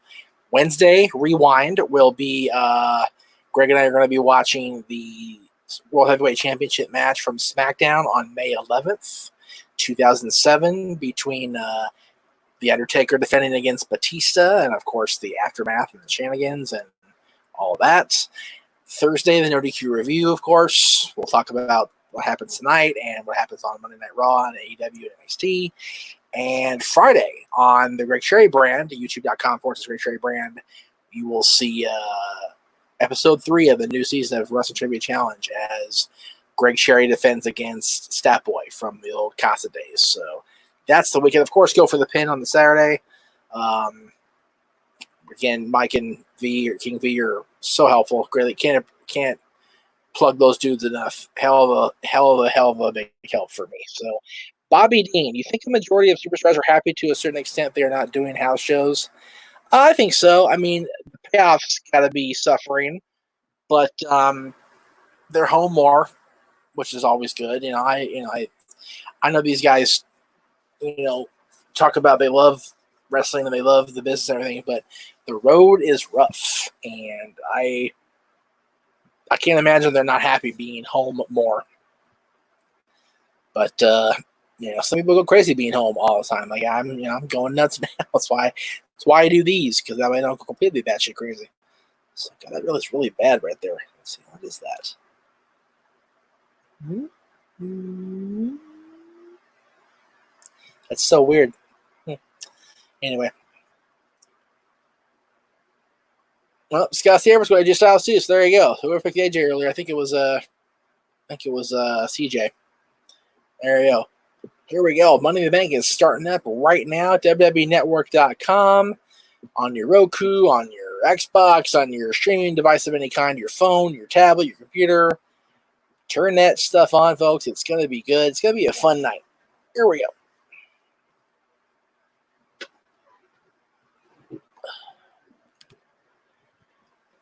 What?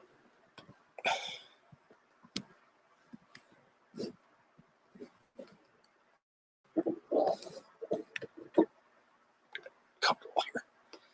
There we go. The risk is worth the reward.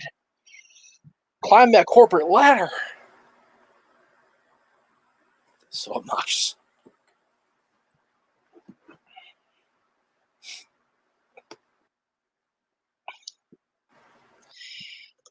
Yeah, I'm not sure why they think that having Scott Stanford and Peter Rosenberg host these pre-shows is smart, Dustin. I don't understand the logic behind that whatsoever.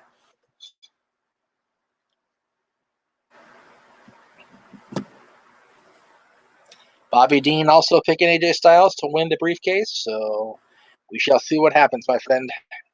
Warning, do not broadcast this thing without consent, or you will shut down the YouTube stream like you did Jeff Meacham WrestleMania. Twice. Hogan slamming Andre. Here we go.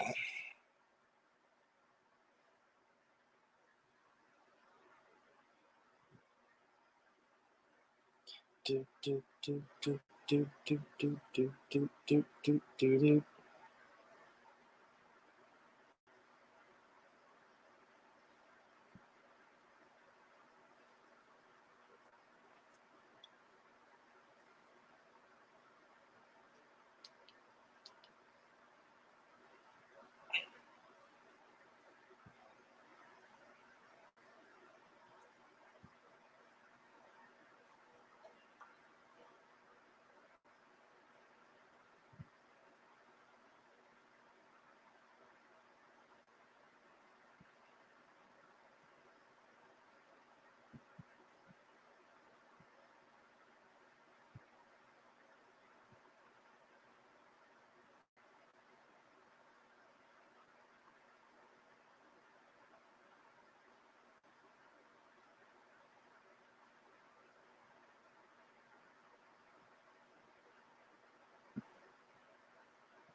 Yeah, I mentioned on Shayna's Chronicle how they transformed the Performance Center. They did a really nice job of making it look like a, arena, like a arena type set. Really cool if they did that.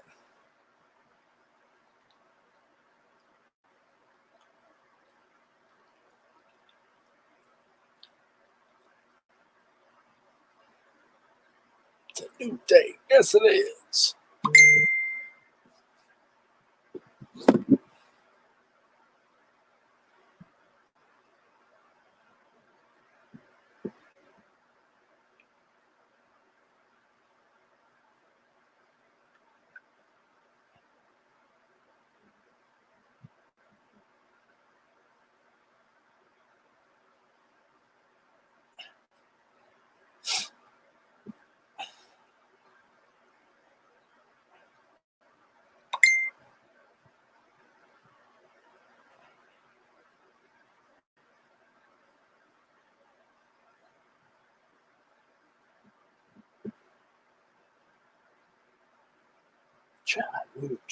Lucha.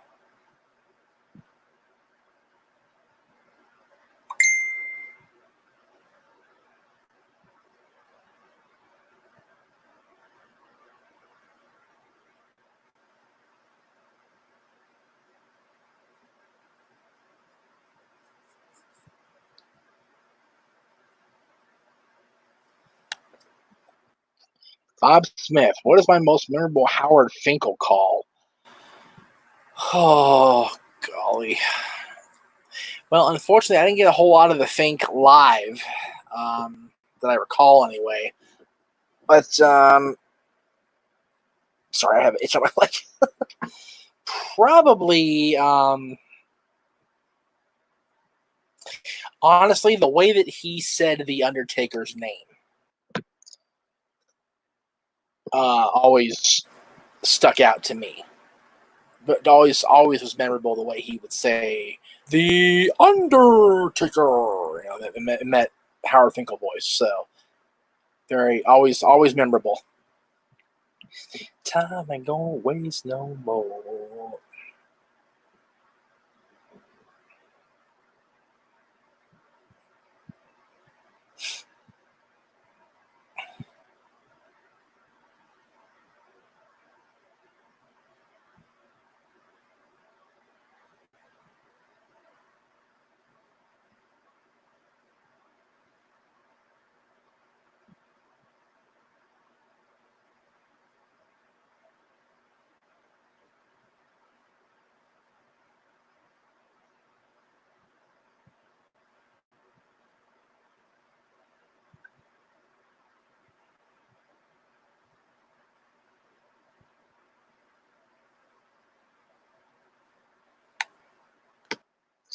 Hello, Mass Ninja on Twitter and Periscope. Appreciate you being here. Again, I'm just listening to the commentary, listening to what they're saying.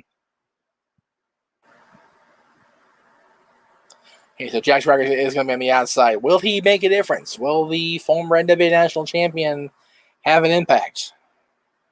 Time will tell.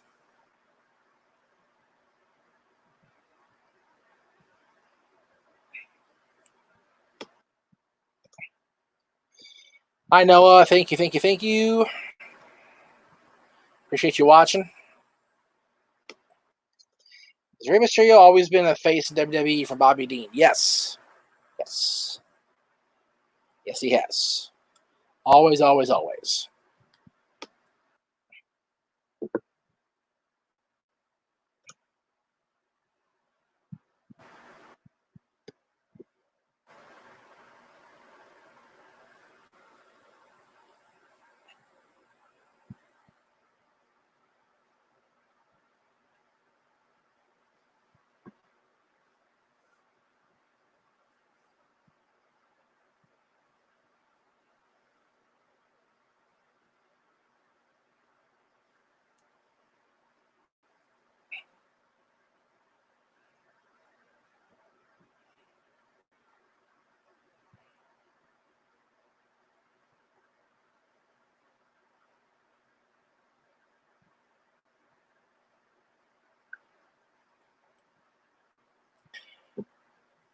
Yeah, he does look like Juventud Guerrero in that mask. And Corey was saying it looked like Juventud. Yeah, I didn't even notice that. But yeah, Grandma League looks like Hoovy with the mask on.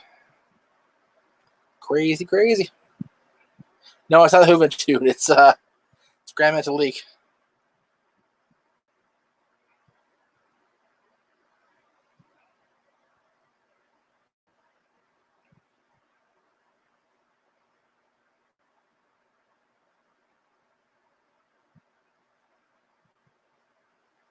What's up, Mike? Glad to have you aboard, buddy. Good to see ya.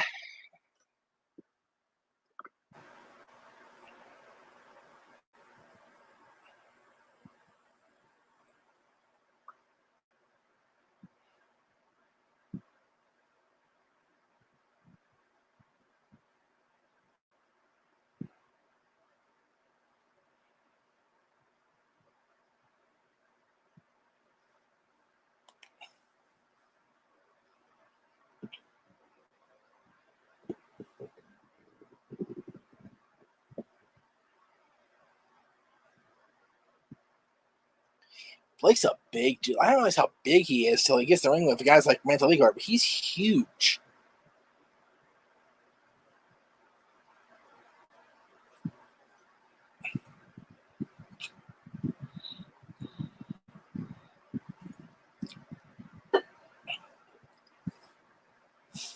King of the ropes, huh? There I am.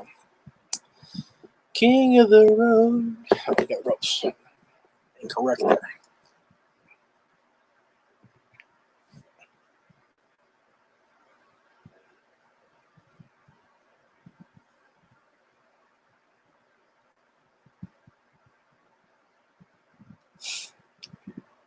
Miz Morrison in there with Grand Metalik now. What? Spanish Fly?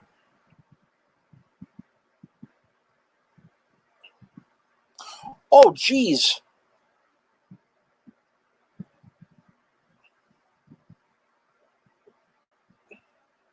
Again, hate that spot. Stupid.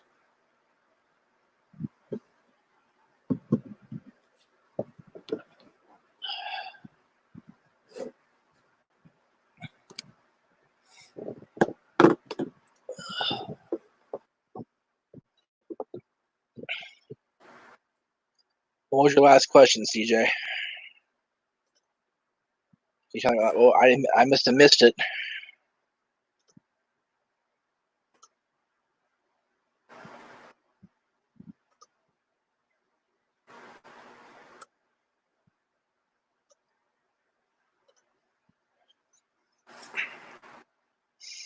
Love me some country music. There you go. I do too. I'm a huge country music fan. Mike actually the King's question. Gotta love Mike. Do I think the King's contenders within 5 years? Yes. Yes, I do. I do indeed. 5 years. 5 years.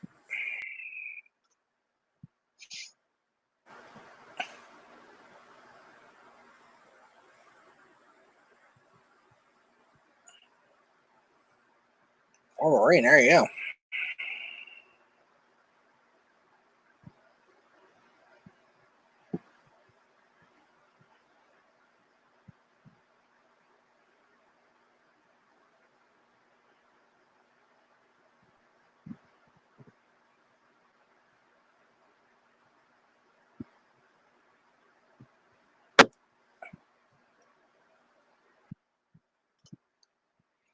I don't mind.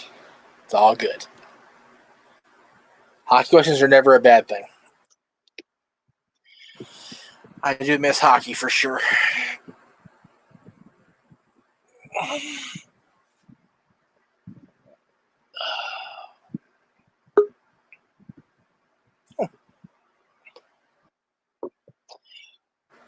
If you're in the green room, we'll bring you in after the match is over. That way we don't distract from the match. But stand by in the holy room, the green room, whatever you want to call it in there.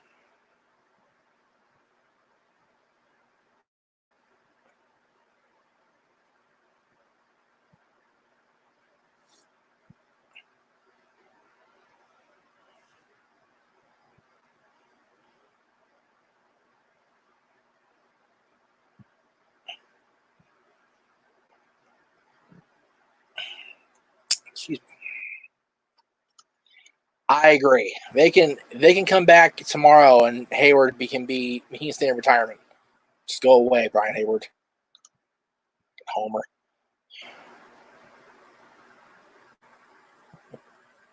You know, when Brian's doing the NBC shows, I don't mind him so much. It's when he's calling the Ducks games that he bugs. But even when they have the Ducks on the national broadcast, he's not as bad as he is on Prime Ticket. When he's on Prime Ticket with John Allers, he's the absolute worst. Can't stand him at all. But when he's doing NBC, a little bit better behaved. A little bit.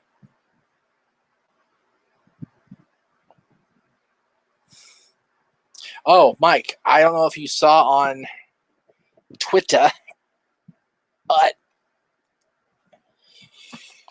I was able to go online and replace an old friend.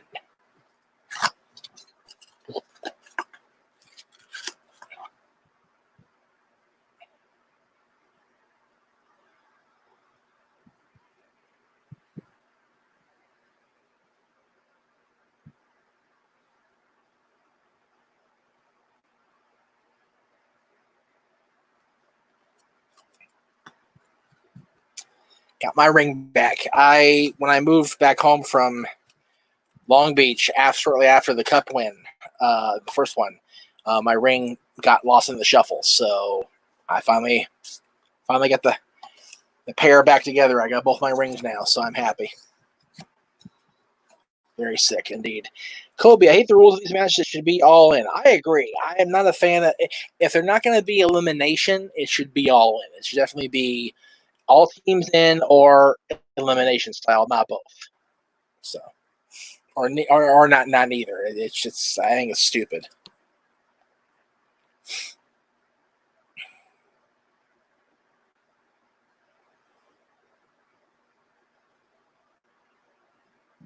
Oh shit! Nice move by Kofi there. There's Betsy. What's the matter, Betsy? You look so sad. Come here. Come here. Come here, sweetie. What's the matter, baby? You look so forlorn. What's the matter? Oh my goodness. Why are you just so pitiful? Poor puppy. She just looks and lost her best friend. Poor dog. Laying in the sun. I got my back door open, so she's laying in the sun now. SummerSlam finale. Oh.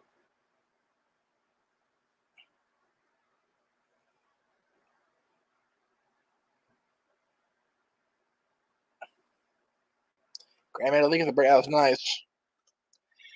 No, I did not hear. What did Tom Segura say about pro wrestling fans? Please enlighten me. And who's Tom Segura?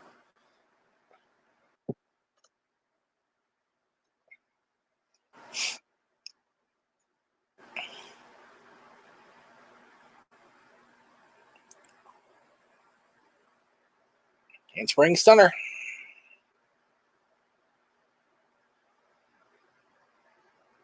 Damn, he stepped at Hurricanrana. Nice.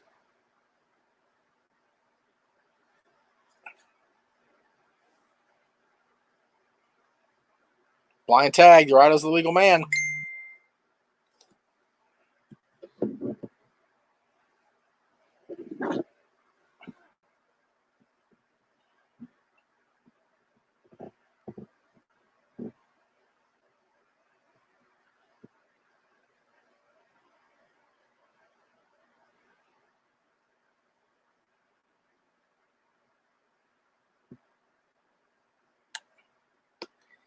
Yes, this is the SmackDown Tag Team Championship match, Kobe. He's a comedian. He called it. Oh, that's lovely. That's happy. I had not heard that, but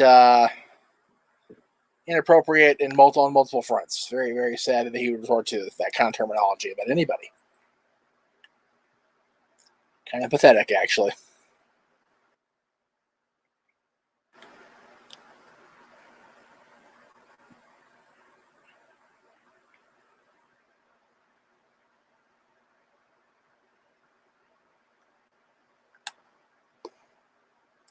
I'm not digging the Kofi with the blonde hair. It's still wigging me out.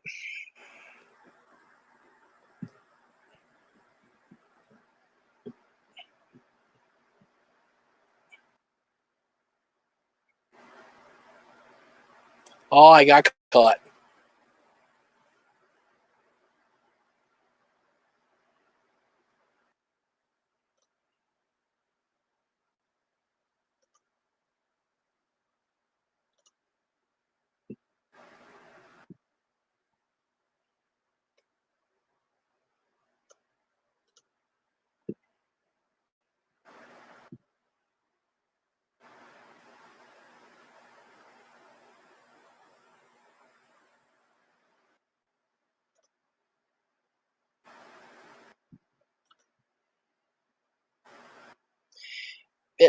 There's a lot of teams on both shows right now. They're trying to fill time. They're trying to pad shows.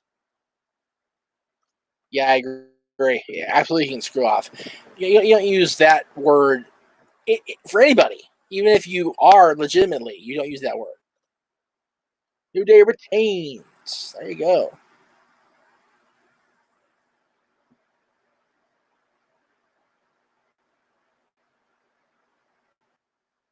All right, let's bring in the simple man himself, Noah Foster. What's going on, Noah?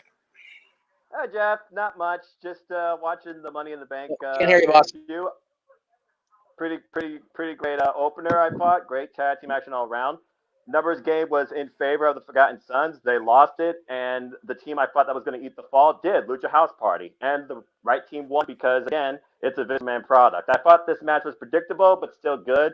They need to really build more depth in their tag team division. I agree with that. I think that there's room for improvement overall with the entire presentation of the SmackDown and the Raw tag team division, quite frankly. Raw and SmackDown should just merge the tag team division, in my opinion, and only have one set of belts. Yeah, I've said that. It's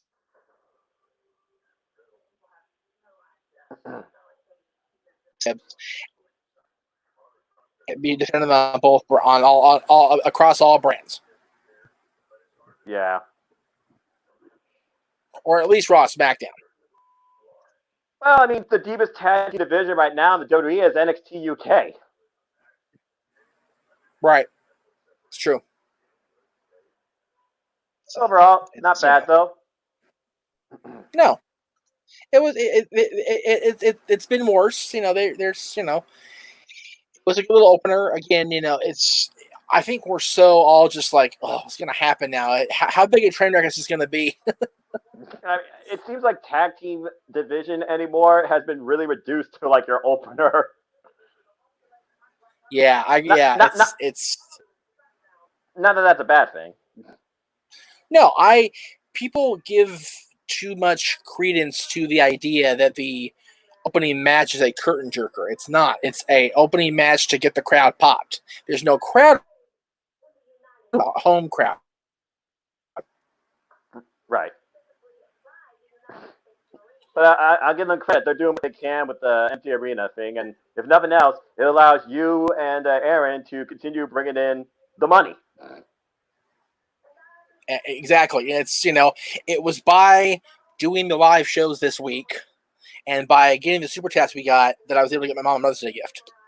Oh, that's wonderful. Happy Mother's Day to your mom. So, thank you. Yeah, it's Big Baller G came through. So. Yeah, I got my mom one of those milk cakes from a place that does like milkshake type ice cream cakes and some strawberry shortcake truffles, and that's gonna be coming. It might be late delivery, but it'll be coming later this week, and she's looking very forward to that. Nice, very, very cool. Yeah, my mom's pretty easy going. She likes Amazon, so I got her an Amazon gift card. That's simple stuff. Simple as that. Amazon can't go wrong. So give me your thoughts though. Where do you think the tag division should go from here? New Day's now literally beaten every team on SmackDown Live. What do you do? Well, it's funny you mention that because there's a question in the chat room. I'll throw it up there for everybody to see from Travemius Prime 1. Do you think the tag division is down because of COVID and not people not wanting people there? I think that the tag divisions on both the Raw and SmackDown shows are lacking because there's not enough quality meat on the bone on either side of that fence. I think what you said earlier, they should merge the teams, merge the brands as far as the tag team division, and have one tag team champion, much like they did for the original brand extension. Have one team or one single champion, and 1 month they have a program with the Raw champion or with the Raw contender. The next month with the SmackDown contender. Just go back and forth.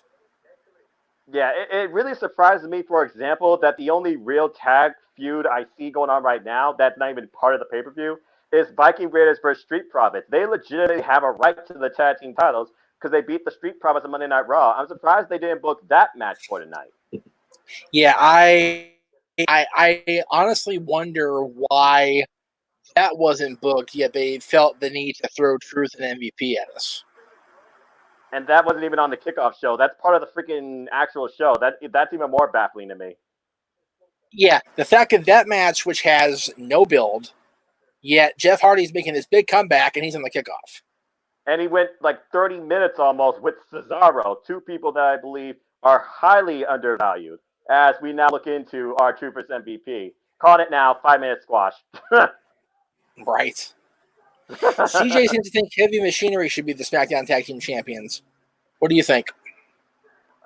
I mean, they definitely have the potential, but right now, the team pretty much, I would think, is abolished at this point because Otis is now in a love story with Mandy Rose, with Sonya Deville trying to destroy her, and Dolph Ziggler, I'm sure, trying to destroy Otis. So Otis has something going for him. Tucker has nothing. I thought they were potential tag team champions, but it's like Vince doesn't care about the team anymore. Yeah, I wouldn't mind seeing Tucker and Otis get a tag team title run, but they like you said, they seem to have shifted Otis away, and if for whatever reason they've got him. I love the story. I think it's very sweet, but yeah, it kind of leaves Tucker in the dust there. Yeah, and that's a rough break. I feel that's a problem with tag team wrestling too. When you really lose focus on the tag team and you try to push one individual more than the other before they really reach their peak, I feel like it's a waste because I'll give them credit. I mean, the last time they treated a tag team right before they abolished it was not even a tag team. It was a 3-man. It was the Shield. Yep. Agreed. I mean, that's just my thoughts. So I mean, I just don't know if WWE can really ever fix tag team wrestling by giving us 2 individual rosters of tag teams. If you can't bring enough depth to them, you might as well just merge them back into one, bring back nice black and gold tag team belts that don't look like something out of a cartoon with dimes. I think you hit the nail on the head right there. WWE can't save they don't want to save the tag team division. Vince has never been high on the tag teams. Nope. Or factions. Or factions, yeah. Vince has been very outspoken about his dislike of factions. So, the fact that Evolution, for lack of, was the ruthless discretionary as far as Raw is concerned, it surprises me. Yeah. And here I keep thinking the Hacker is trying to tease a tag team breaking up, but then he's like, Payback's going to come back soon. I honestly thought that Miz and Morrison were going to implode because they've done that before, or we were finally going to see if Big E could get a singles push for himself. Because New Day doesn't need more tag team title reigns. They've done everything. Right. And you remember, somebody on one of the panels I was on with Aaron or whoever it was mentioned that it should be Xavier Woods. Think about it. I remember. Kofi has done it all. Yep. Big E, Intercontinental Champion, NXT Champion. Maybe U.S. Champion. Not sure about that. What has Woods done? He went for it at one point. I don't think he ever won it. Right. So Woods is the odd man out on the singles side of New Day. Yeah. So if ever was the time to pull that trigger and bring him out of the fold and make him do his own thing, boom, here it is. Well, maybe Friday we'll finally see who the Hacker is, because that's what they all keep saying. Like, the Hacker is going to be teased tonight or Friday. I don't see the Hacker teasing us tonight. If the Hacker gets revealed, I hope it's Friday. And Xavier will be a swerve. But at this point, you got so much talent that they still have that they aren't even doing anything with. And just looking at the graphic, I still think it's Ali. Yeah, I mean, well, here comes the Almighty. Oh, good grief. We're going to go with that tagline. Oh, no Lana this time, though. So what? Is this going to be turned into a handicap match? Lashley's going to destroy them both? All this black on black crime makes me sick, Noah.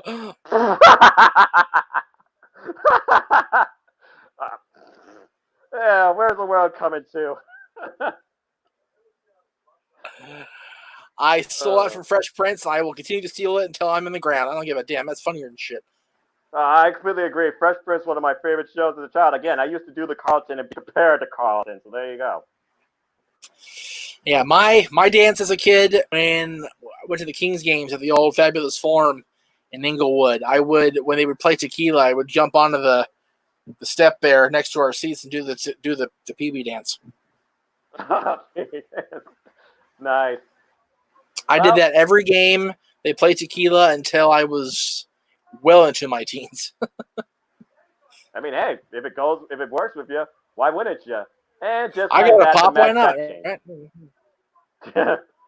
I mean, let's be honest here. Nobody in their right mind saw officially MVP versus R-Truth happening because, again, there's no reason. But what's MVP been doing lately? He's been trying to be a manager, not only of a tag team, but maybe he's going to manage Bobby Lashley because it looks like Lashley gets to squish R-Truth tonight.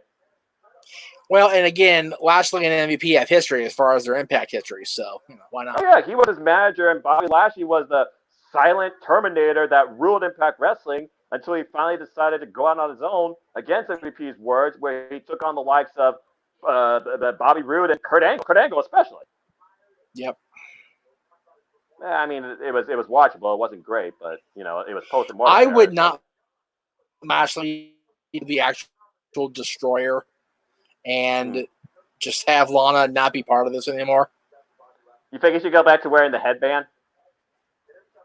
No. Just let the sweat flow down his head. That was a little gimmicky for Lashley. I think Lashley is very much in the same vein as Chris Candido. No gimmicks needed. Yeah, just go out and dominate. And the main reason he wanted to come back to WWE was one reason only for one opponent. He wanted to face Brock Lesnar. Yep. I don't see Bobby Lashley, based on his presentation the last year, as being the guy to go in the ring with Brock Lesnar. Now, if he keeps kicking ass like he is now, maybe by Royal Rumble or WrestleMania next year, oh yeah, definitely. Well, if he spears R-Truth like that, if he could do that to Brock Lesnar 3 times, I think you got a potential match feud coming because he just won. There you go. Well, luckily for Truth, he's got quality, strong abs. It didn't hurt him too bad. Yeah. R-Truth, right. he is one of those pioneers. Yep. Kobe, I think SmackDown should get women's division because Saudi shows are on Thursday usually, so they can build an all-women's SmackDown and Raw gets tagged. I disagree with 100%. Yeah, completely I think that disagree. both shows should have everything. Right.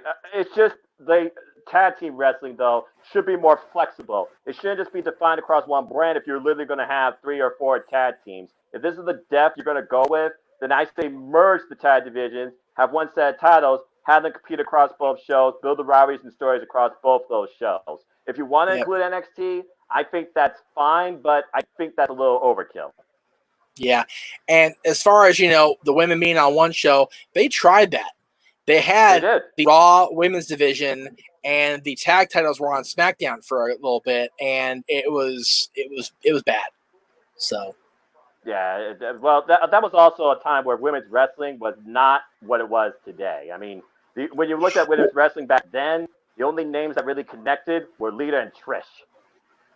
Well, I don't know about that because remember during the Ruthless Aggression you had Molly and Victoria and Gail and Jackie and Jazz and all those women who could go in the ring. It's just the Office refused to go. Okay, let's give them an opportunity. Yeah, I wonder if that was Kevin Dunn's idea or Vince McMahon's idea. Honestly, I'm surprised those two are still together. The fact, again, we said this during the Mania predictions build up. The fact that Kevin Dunn, who has been there longer than some people I know have been alive, missed the first Edge spear in 9 years. He should have been hauled to the back, fired, and executed immediately. Overruled, apparently, by a higher power. Right? Oh, it's like, if he worked for anybody but Vince, he'd have been fired. Like, then. Like, boom, gone. Goodbye. Bye, see ya. Here's your golden parachute. Happy, all the best in your future endeavors. So bad. And, luckily when they showed replays or whatever at Mania, they hyped the hell out of that first spear. They made he made a point to reconcile his screw up. Right. I would be so, you know what? I do not discount the importance of the essentials. I don't. But I'll be so glad when this is over. We can get back to normal commercials and normal programming and normal, just normalcy period when it comes to our television presentations. As far as television presentations goes, I completely agree. But whenever this thing passes, I know the world will never be the same again. The question is, will it be better or worse? But I just miss the fact that we don't have that live crowd environment or can go see these wrestling shows. Oh, great. King Corbin's on TV. See what that's lost to say.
anything to say about that. Considering you had the higher moment on Friday, you're losing tonight, son. Damn, I dig that outfit on Bailey. Hello. Yeah, that's And Sasha's outfit. Good Jiminy Christmas. Is Greg Cherry watching? Is Greg okay? Somebody check on Greg. See if Greg's watching Sasha Banks right now. Hello, Sasha. Seriously, Sasha for champion. I'm just going to say that right now. Sasha and her Banks. Goodness sakes. Can her hair go any lower or longer? Yeah, both the hair and the neckline are long on that outfit. Good grief.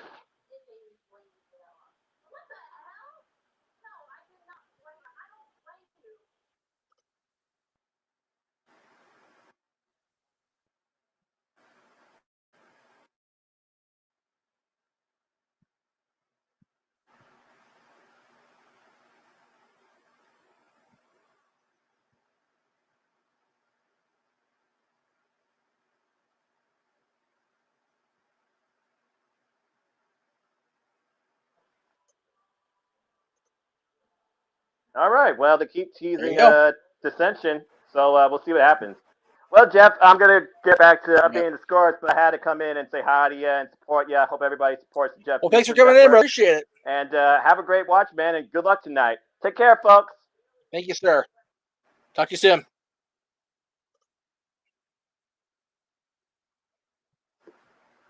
All right. So here we go. I'm not looking forward to this match necessarily, but, you know, it is what it is. It's going to be interesting to see how things play out. CJ's rooting for Bailey, as am I. We got to get to Bailey Sasha. That's where we're going here. We got to get there, right? Just gotta. Excuse me.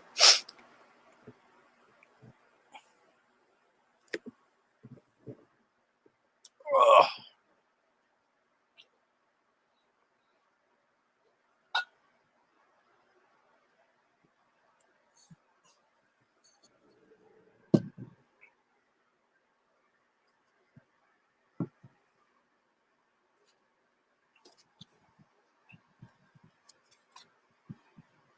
Tamina.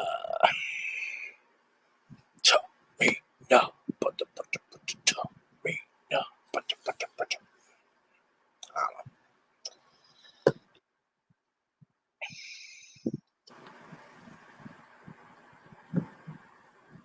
All right, guys, who you picking? Throw it in the comments.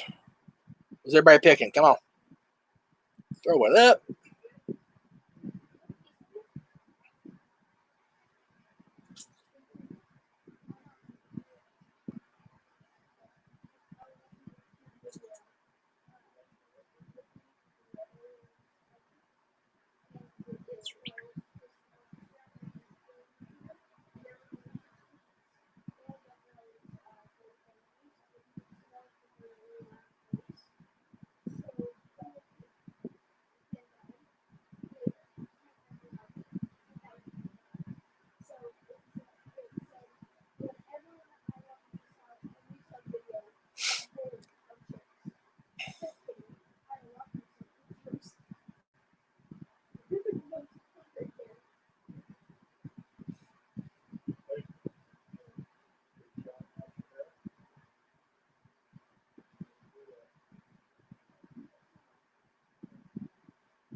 Mike D with a chat. Are you looking forward to the Owen Hart Dark Side of the Ring episode? Yes, I am curious how they're going to present the story. I'm looking forward to the stories. I hope I don't cry too much, but I will. I probably will. It'll be bad, but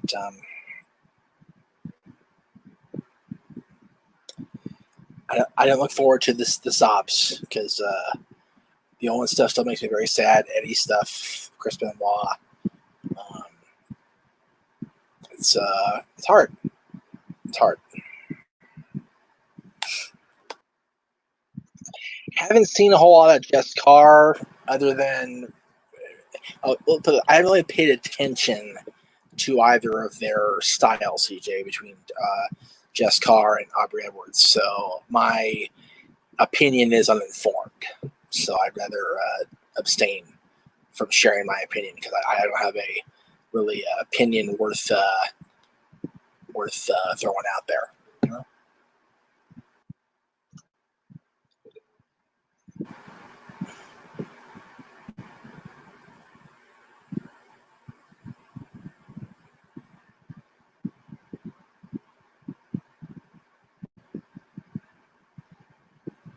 Excuse me, I apologize.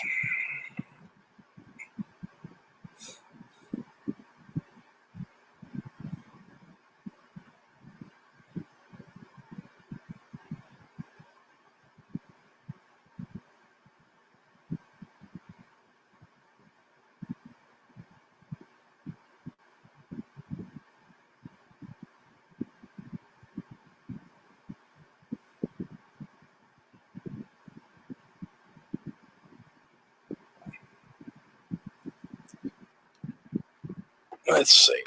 The Homie Films. I'm not entertained by Tamina at all. I'm not either. Like, I want so bad to not feel like I dogging on her or whatever. I don't see the appeal. I don't.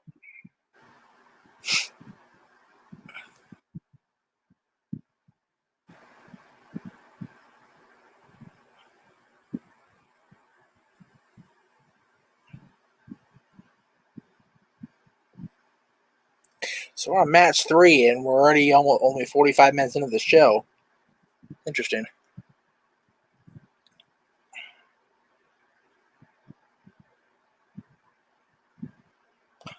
It's nice baseball slide there.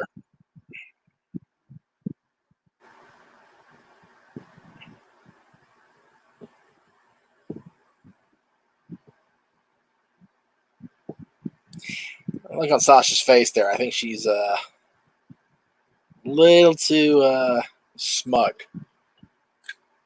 Just saying. Watch out.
See, Mike D with a comment. I would think pretty soon they can start having some fans in the arena in Florida if they play it safe with temperature checks, social distancing, fans wearing masks, and sanitize the arena.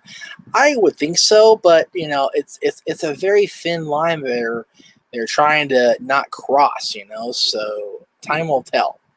Time will tell. Past or present, what is one wrestler that you really like but you can't stand their entrance music? With me, it's Rey Mysterio. God,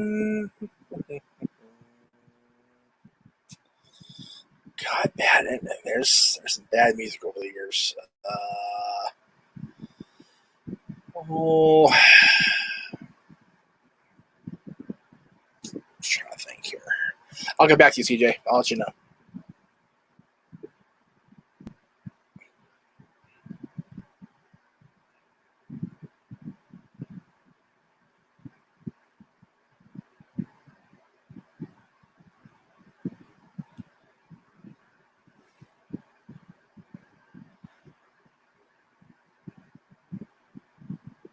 Show's good, wrestling fan. It's been a decent little show so far.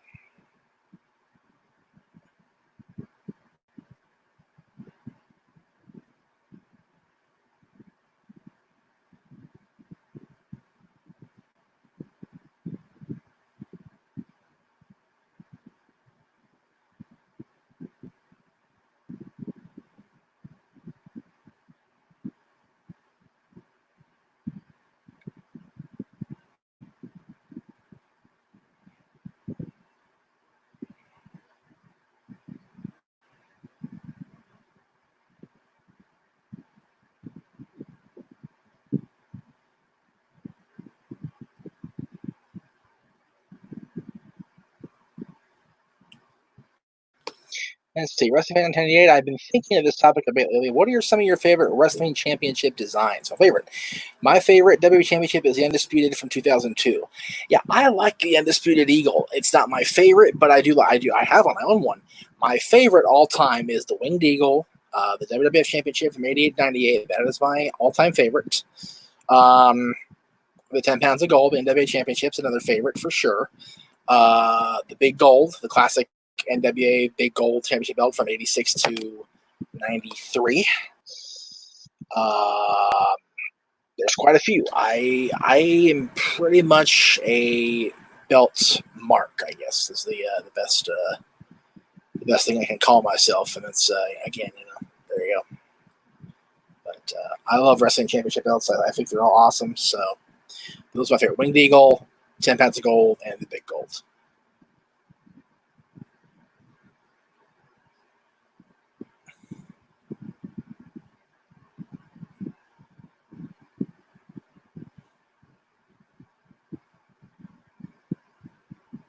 Man, she's being the shit out of her.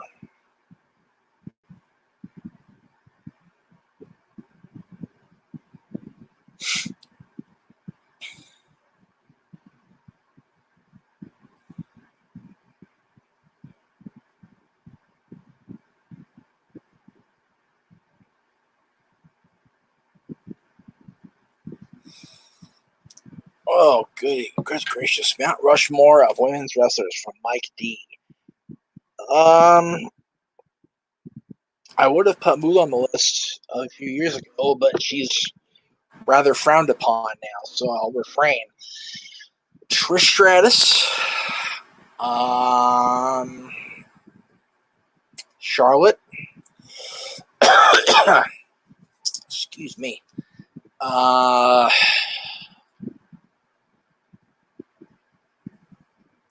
Sherry. And Mae Young.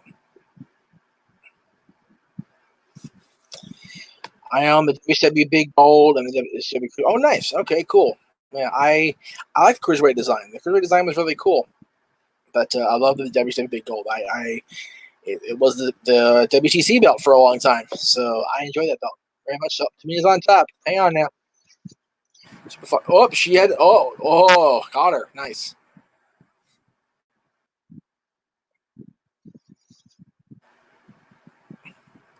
One drop. There it is. Oh.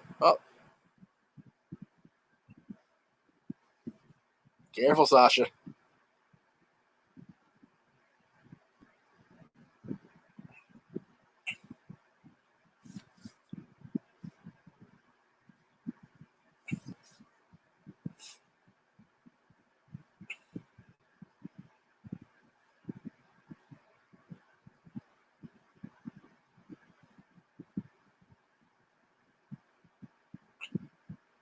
She got her. Nice.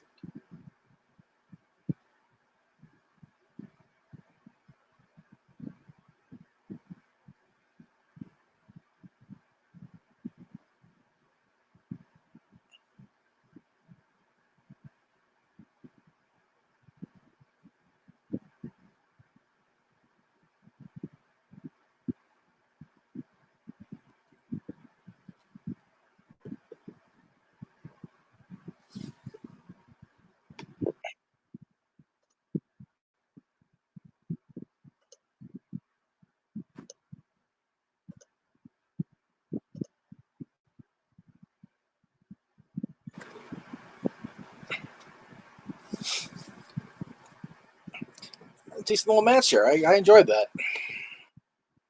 Again, that's the outcome. So, no reason to me. I mean, some people like Tamina, some people don't. I don't personally. Wrestling Fan 1998 says, should Brock Lesnar win another world championship if he were to request another reign? I'm not sure.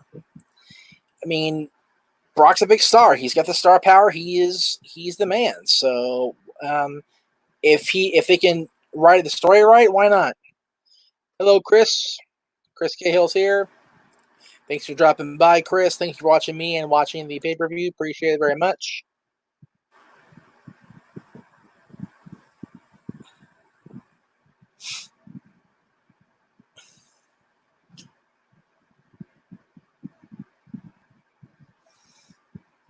Throw the banner up there. You guys, again, if you want to come on in and talk the show with me, there's the link. You guys want to pop in and say hello or talk wrestling with the host of Talk Wrestling or whatever. Let me guys know what you think.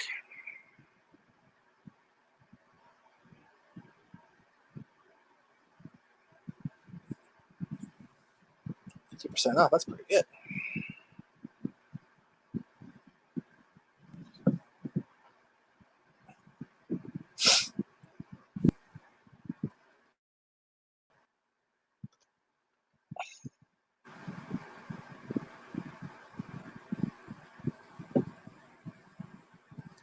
As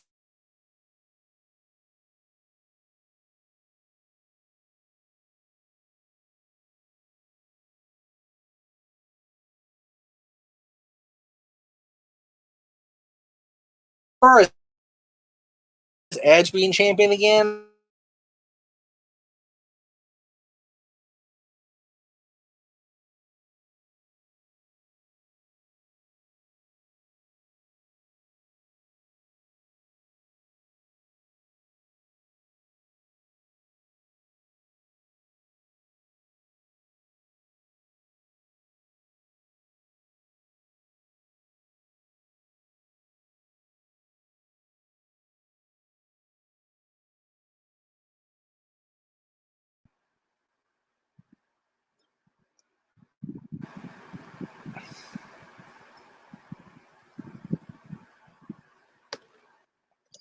Chris, I appreciate the desire to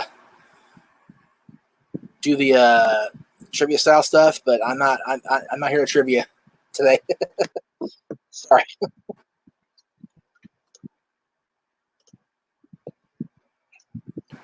Let's see here.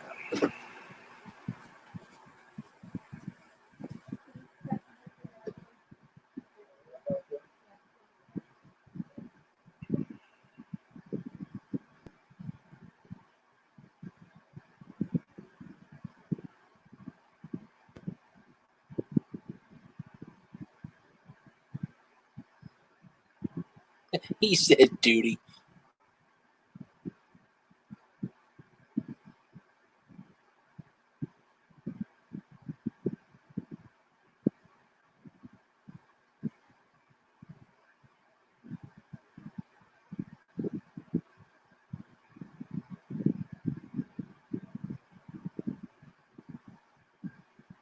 One second, green room. I'll be right there. Bear with me. Just look at something real quick here.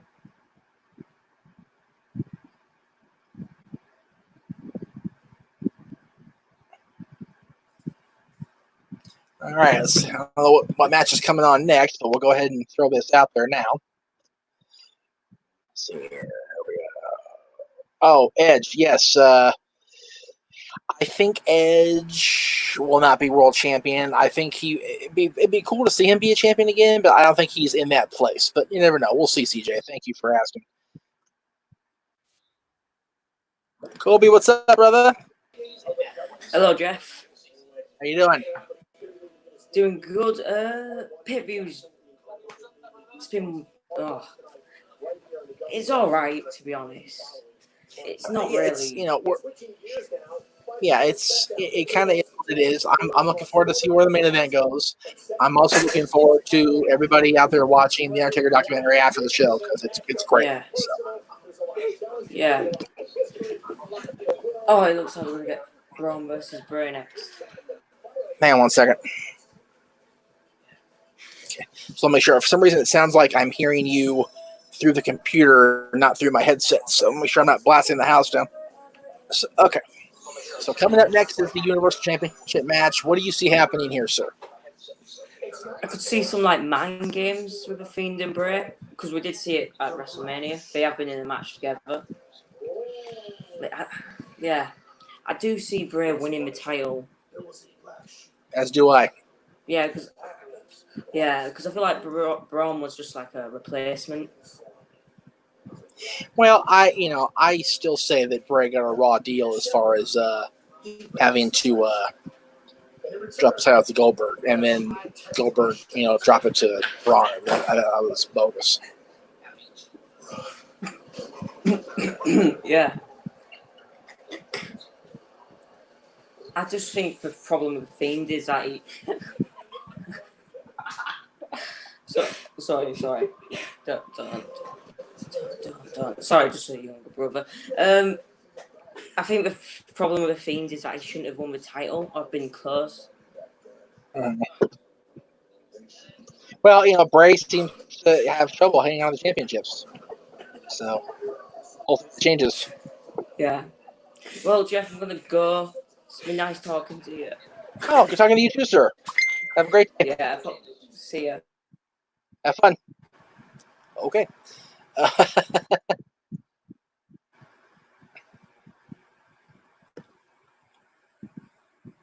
have a message from the big giant head. 1 second. So, bear with me here. Okay.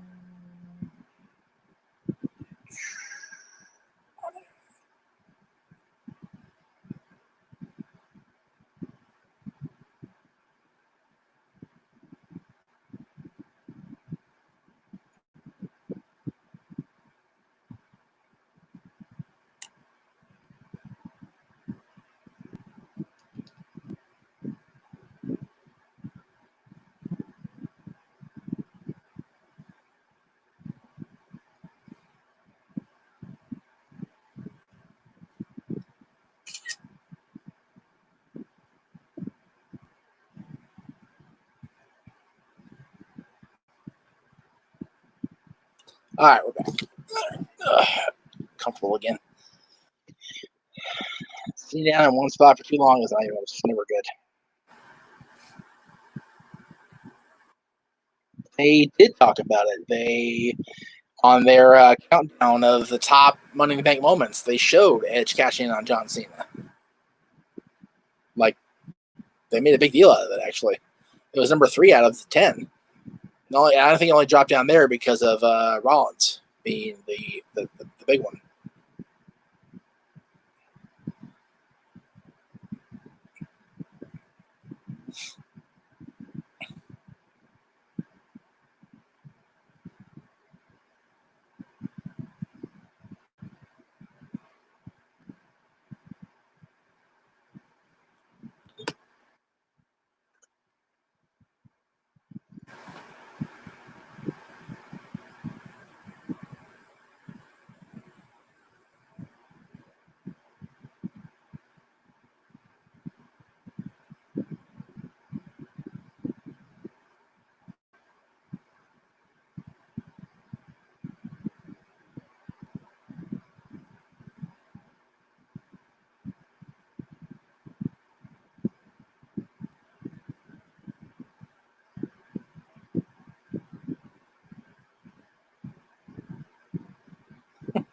Comment on the announcer's stupid.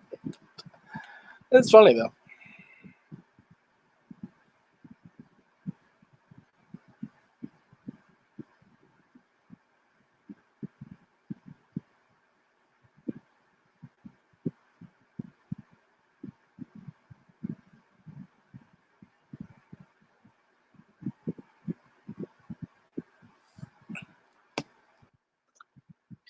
They're doing the entrances for the Universal title match, CJ. You're good. Bray came out. Now Braun's walking out with the championship. He is great. Bray Wyatt's greatly underrated. I think people give him enough credit. I don't care. I will die on that particular hill because I think he deserves more than he's gotten personally.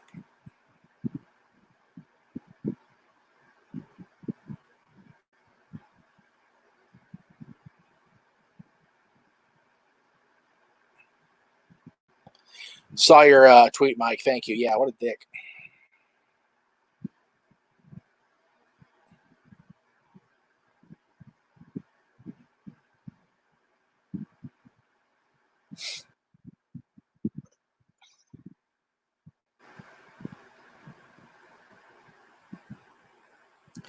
It's gonna be interesting. I personally feel that Bray should regain the championship here, but I don't think they're going to take it away from Braun. So I'm very torn on my decision making here. I ended up going with Bray to regain on the WQ panel, but I don't know. I don't know if they want to take it away from Braun so fast after they finally got in there.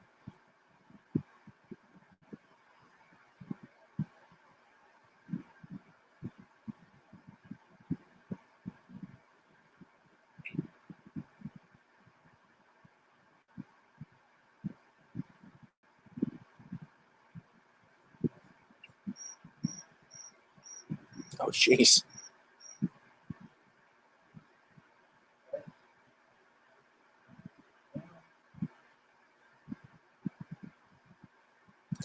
Let's see. Chris Cahill, I'm surprised this is only Ray's second ever Money in the Bank match. Yeah, me too. That does surprise me.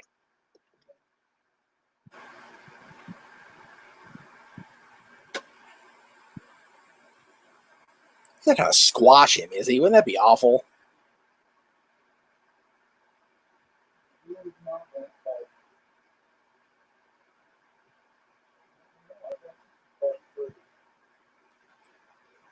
It was funny seeing Bray. If you watch the Undertaker documentary, Chapter 1 tonight, they interviewed Bray from back when that was taking place, and he's got the long freaking like braided extensions, and it's just funnier than hell to see him now. It's like, ugh.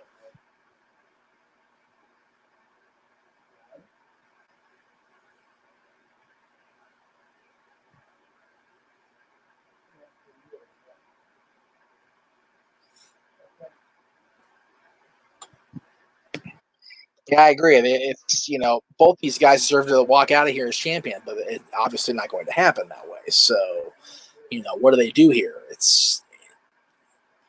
I think both companies are resorting much too often to hot shot angles just to garner in the viewership, and it's like I don't want to see either man lose here, but I don't want it. So it's very much a bad decision. I personally feel.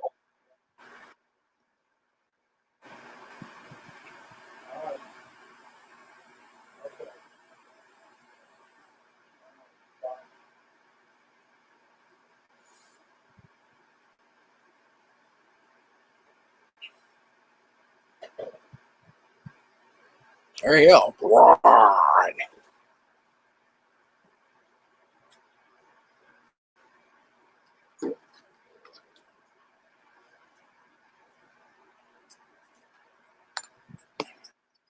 I can see a DQ working only because they would have another match down the line. Maybe the Fiend would get a shot at Braun. Then maybe the Fiend would gain the championship. That makes no sense to me. Was she barking to come in? Oh, okay.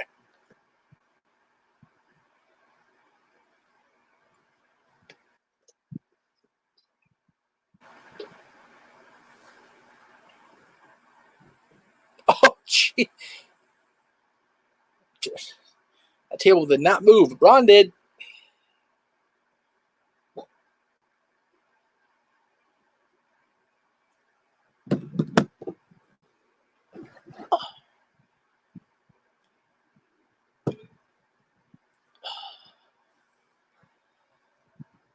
Oh, geez.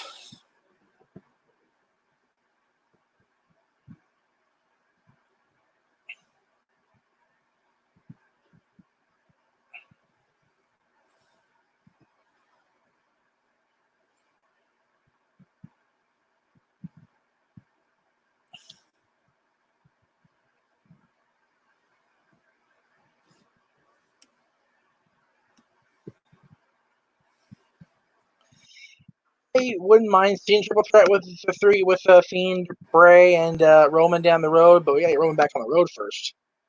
That's the key. I get this COVID shit lifted already, so Roman's not worried about going back to work.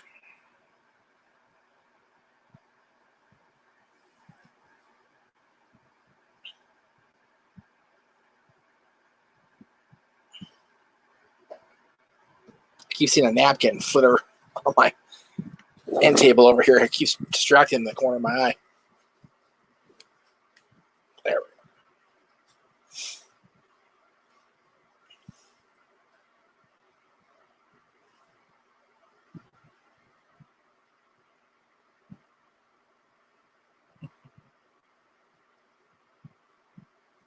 So, guys.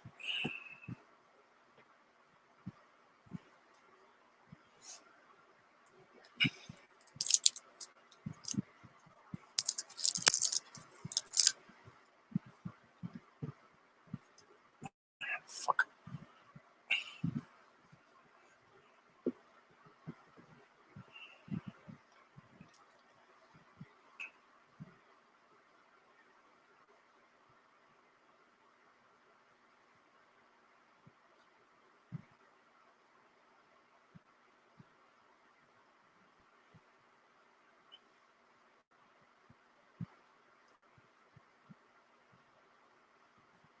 ET, no, yeah, you got it. Wow, look at that. Keep hitting him, bro. Sister Abigail. You got it. Wow, close. Almost 3 count.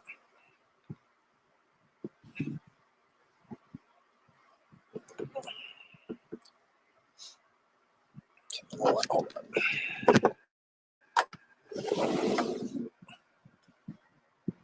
There we go. Okay.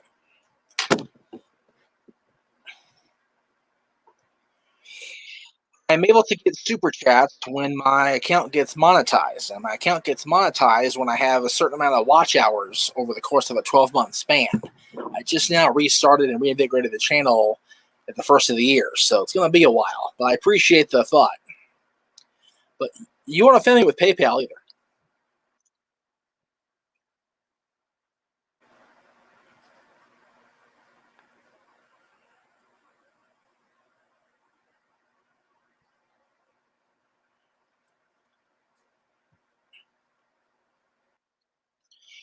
Sure. Not here though. You can send the questions for trivia to either my Instagram direct messages or my Facebook Messenger, and I'll retrieve them from there.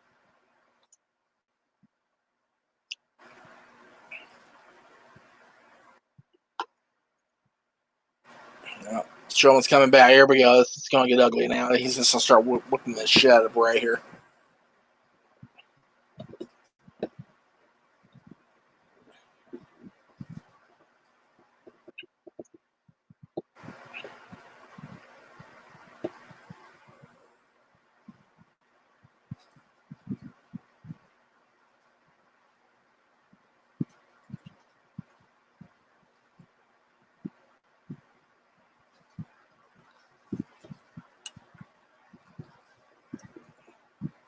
By the way, it occurred to me that I was talking about plugging the Undertaker's documentary after the show. Watch Aaron first. YouTube.com/Aaron Riff no DQ. He'll be on to recap the entire show and talk about what's going on in WWE. Yeah, we'll talk about Alberto, but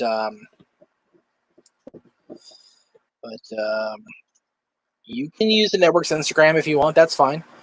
You can either it's at _Jeff Meacham or at the Jeff Meacham Network on Instagram. Either way. But anyway, yeah. If you want to check out Aaron on the show after my show, after this one. Oh, he's got the mask on. What the hell?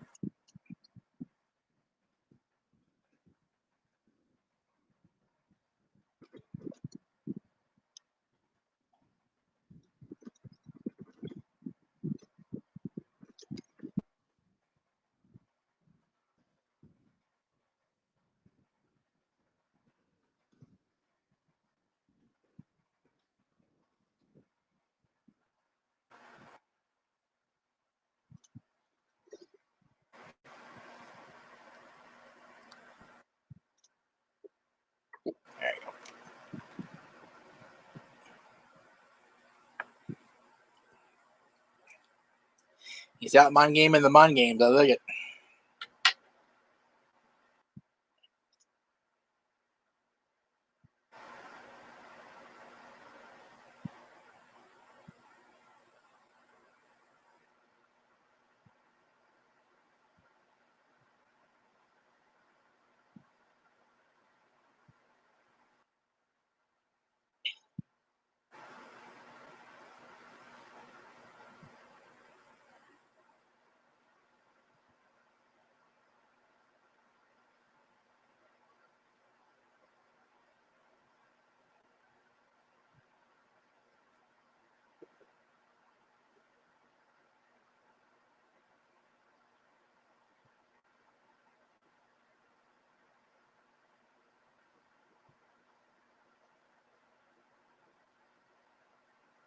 This is dumb. I know. I'm being cynical, but it's dumb.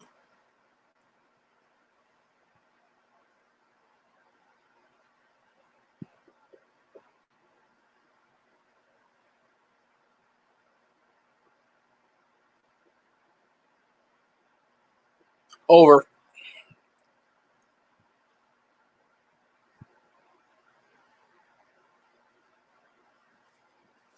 Stupid.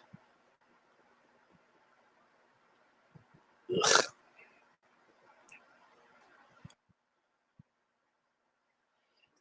That was lame.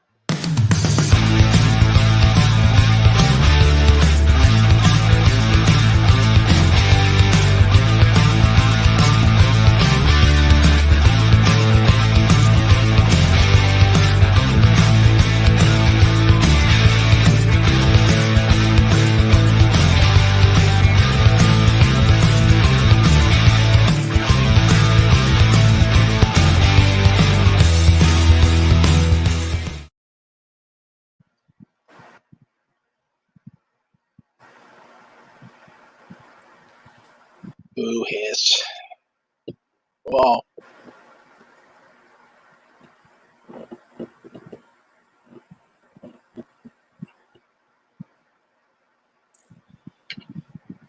This is what we got. McIntyre and it's Rollins. We got that's it, and then Money in the Bank. That's it. Oh, here's the Hacker.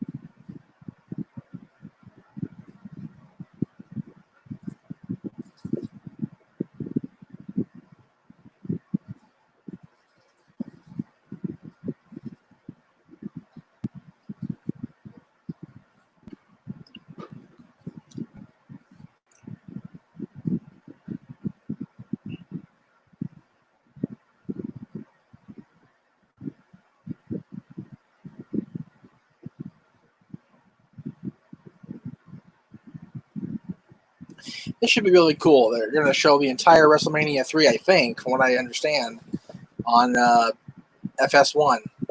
If you haven't seen WrestleMania 3, it's a great show. Hogan, Andre, Savage, Steamboat, solid undercard. Yeah, it's a little gimmicky, but that's how it was back then.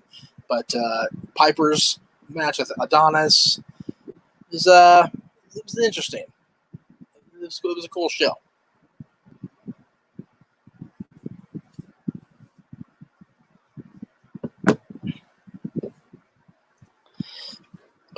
Let's see here.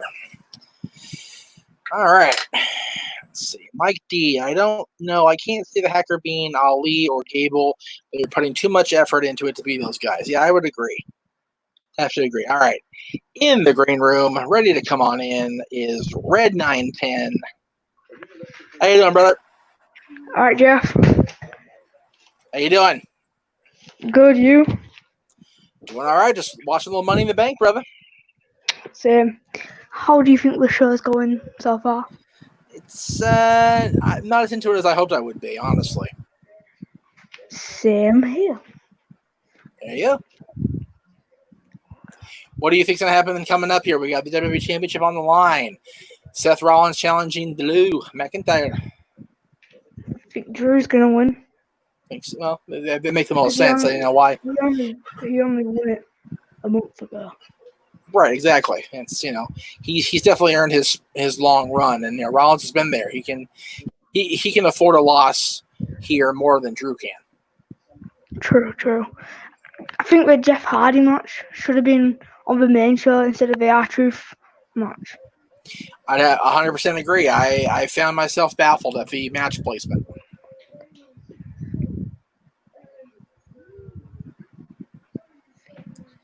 So I'm seeing you're a Call of Duty fan. Are you a gamer overall?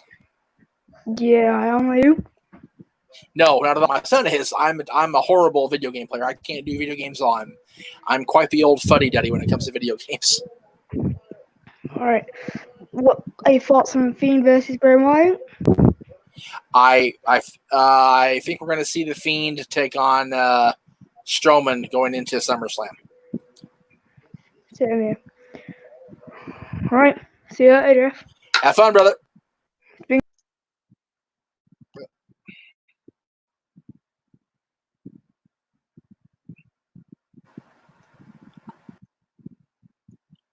Two kids today. I'm probably getting in trouble for that, but that's okay. We'll see. So here we go. The big hype for Rollins and McIntyre, and it should be good. It's going to be interesting to see how things play out here. We shall see. Let's just come in. Give me 1 second, guys.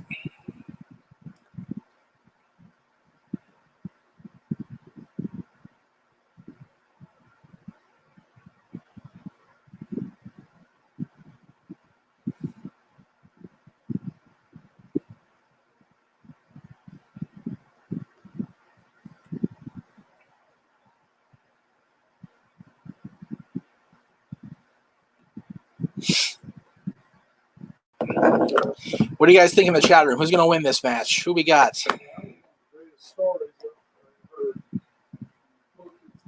McIntyre or Rollins?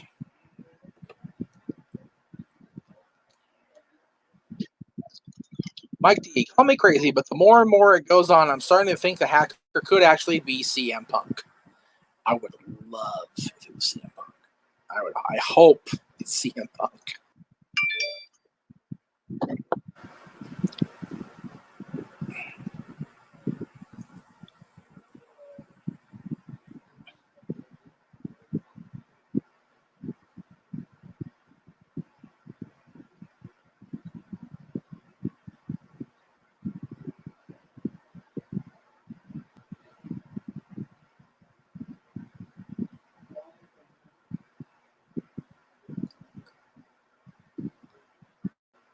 Thank you, Chris.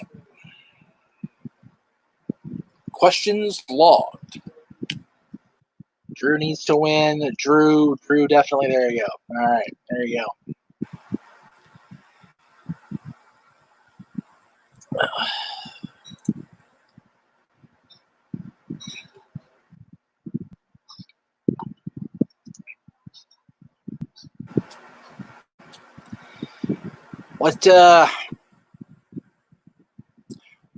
What do you guys want to see happen here besides Drew winning? Like, do you want a definitive thrashing? Do you want back and forth here? What do you guys think should happen as we lay out this WWE Championship match here on Money in the Bank?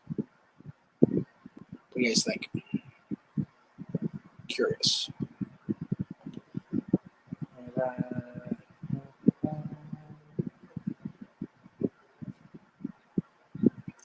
There you go. There's the next show. Backlash, June 14th, 5 weeks.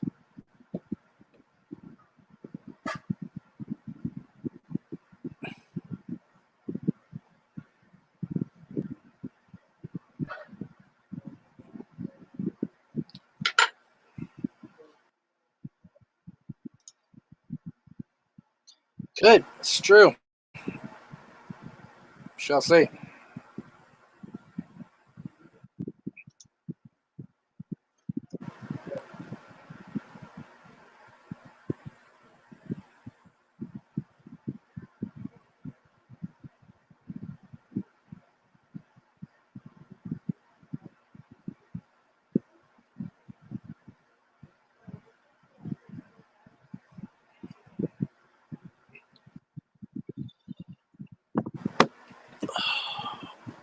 Let's see here. Rollins just had the title. He doesn't need the title. I agree. Competitive type match, but Drew wins clean. I also agree with that.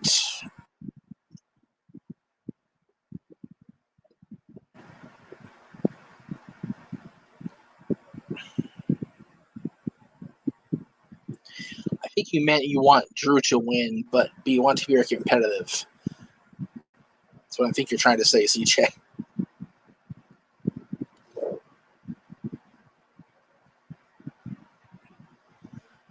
Can't find a spot where my back is perpetually comfortable. It's going to be a long rest of the night.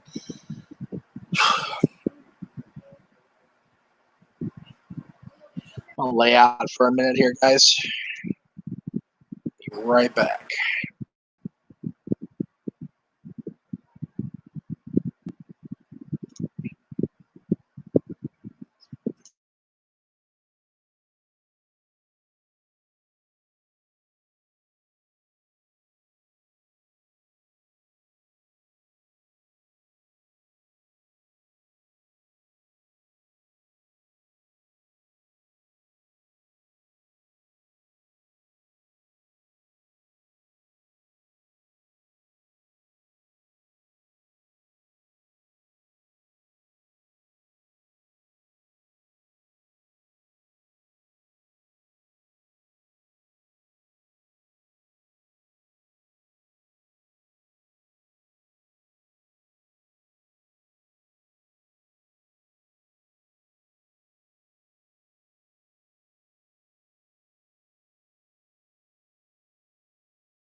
Hi guys, I'm back.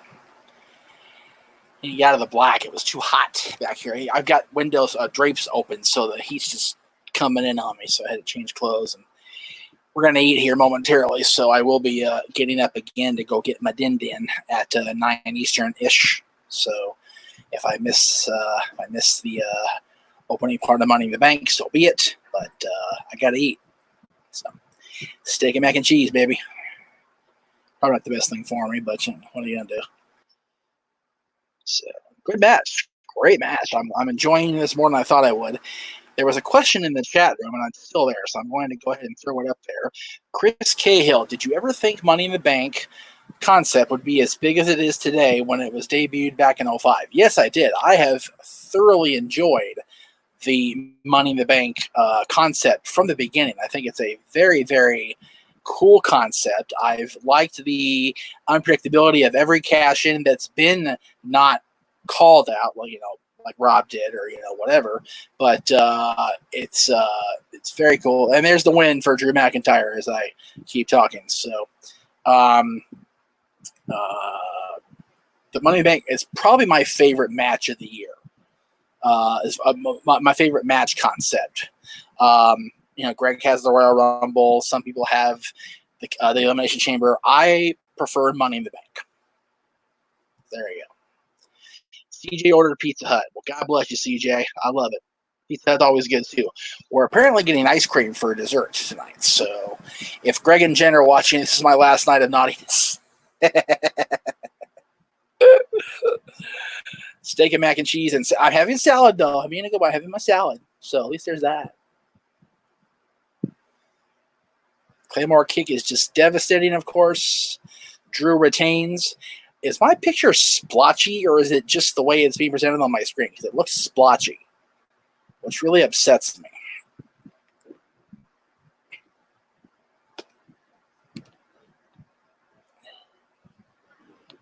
I wonder, you know what? Hang on a second. I just saw the live thing, which is not what I want to have being shown. Get rid of that. Get rid of that. Okay. And then get rid of that. Okay. Looks like we're good.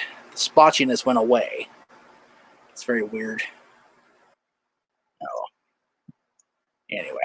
So, Drew, again, not a shock. I haven't had a match surprise me yet tonight. So, and that is one of the huge bitches I have with WWE, that it's very predictable what's happening. So, you're gonna see a handshake here? Are you kidding me?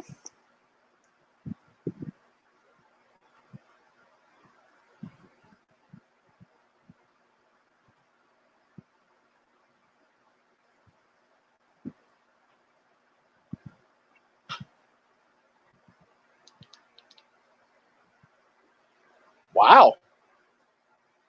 Clean handshake.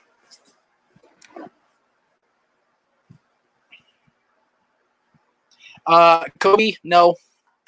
We already had you on, brother. I appreciate that, but no more. I'm not doing it. We're having real trouble with the internet here. So sorry, buddy. If I get it cleared up later, I'll let you know, okay? Sorry, brother.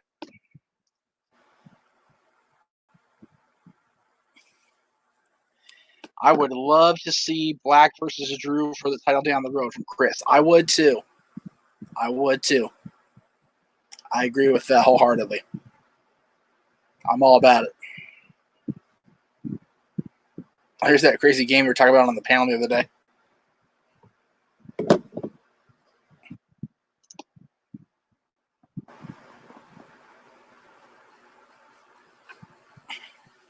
Trying to get it so I can have this tray here, so I can have my drinks.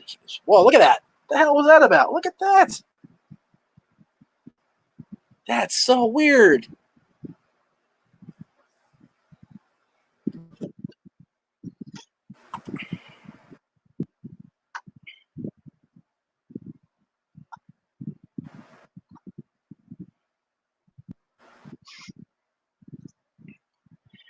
don't mind the good sportsmanship when it's warranted. Like that, actually, that little handshake between McIntyre and Rollins intrigues me. I'm curious where they go.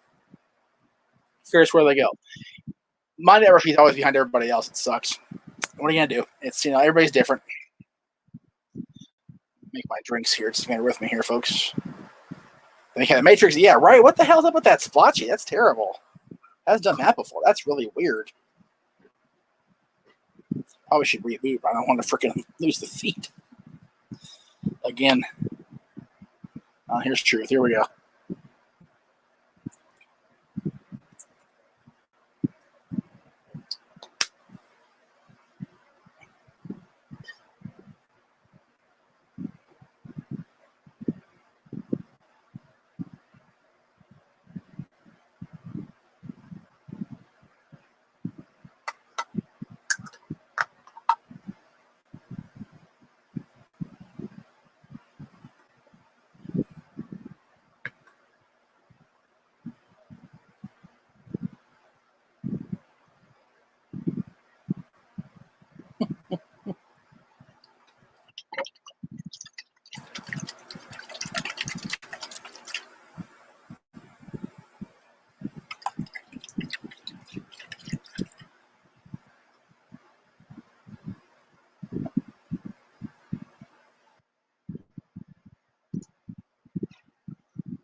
Oh, Lord. Oh, truth.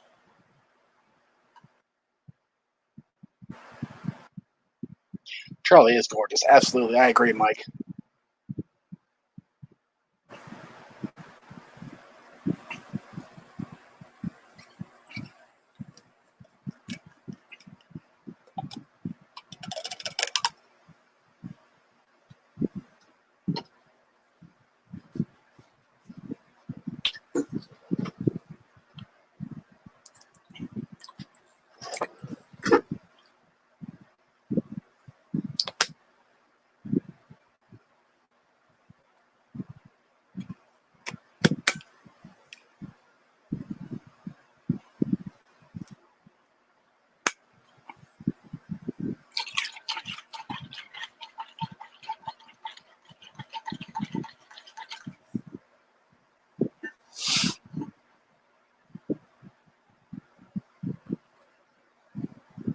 Damn right. Who the fuck you are.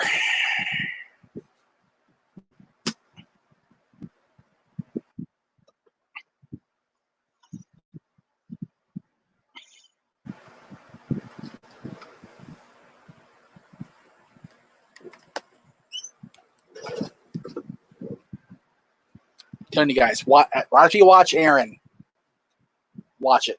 Holy cow. Great stuff.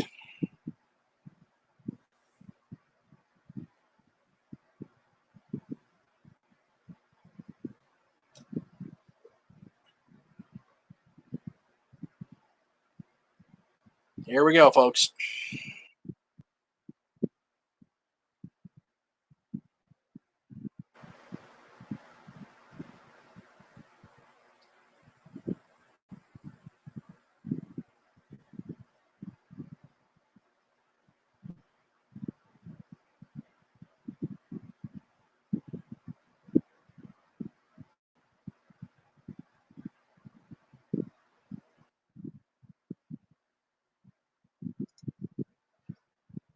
Dude, send what you want, please.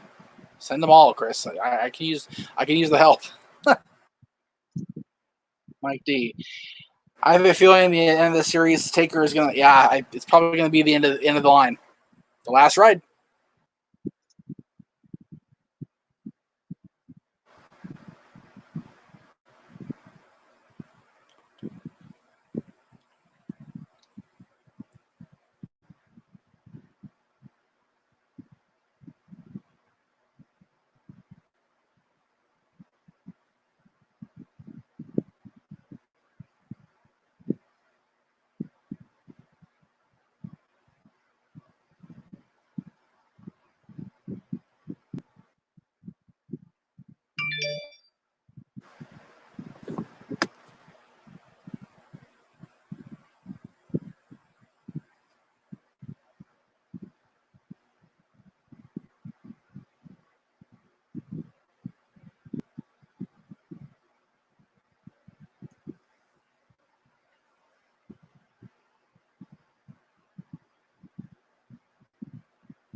Don't got time for this.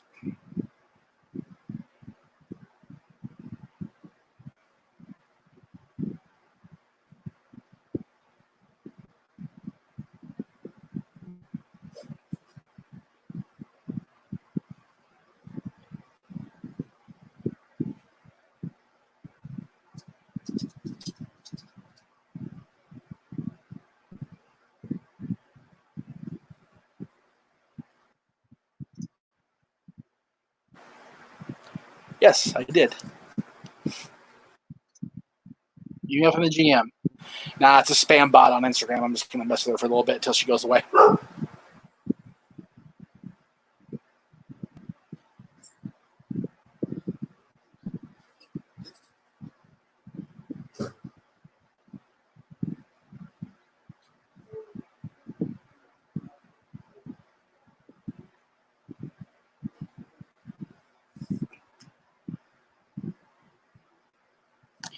Yeah, I'm curious how they're going to pull this off with this layout of being on different parts of HQ. It's going to be cool.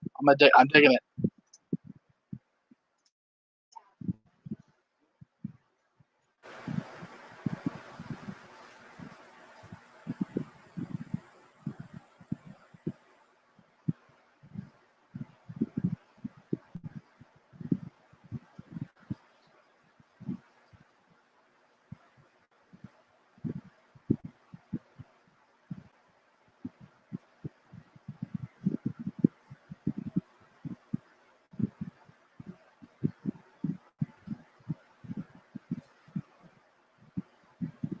Brian's so happy looking. I love it.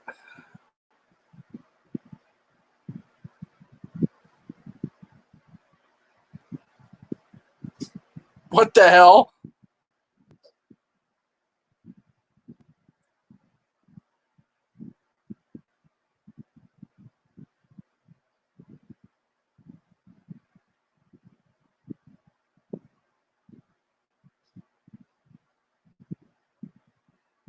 Here goes the cluster.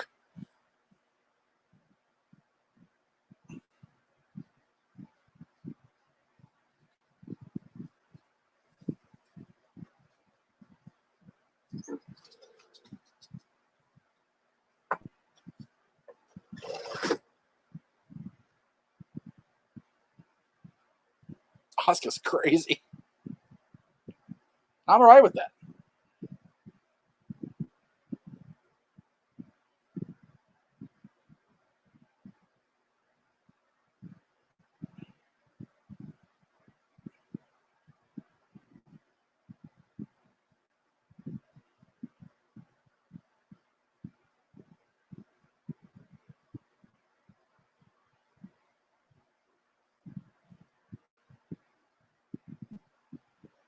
This is nuts already. Oh!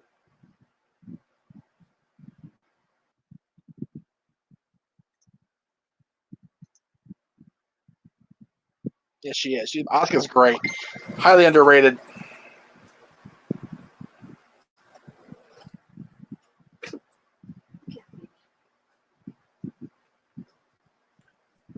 The hell? I would have to agree with that, Chris Cahill. I think Zack Ryder, a.k.a. Matt Cardona, might become the biggest deal from the recently released Superstars. Yep, absolutely. CJ, do I think they'll be in the action in Vince's office? Oh, you have to. You got to get into Vince's office, man. Have to. It's not even worth it if they don't.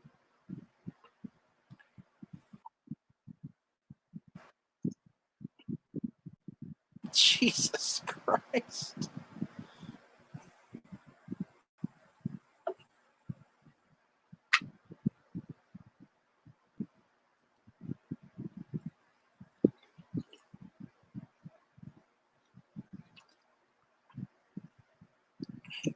Oh, he's a big boy, man.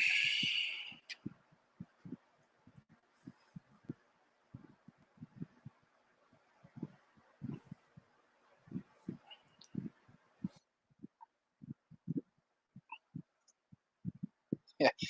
Chris Cahill, I would have laughed if WWE put the last bag of toilet paper instead of the briefcases to poke fun over the deal. Yeah, right.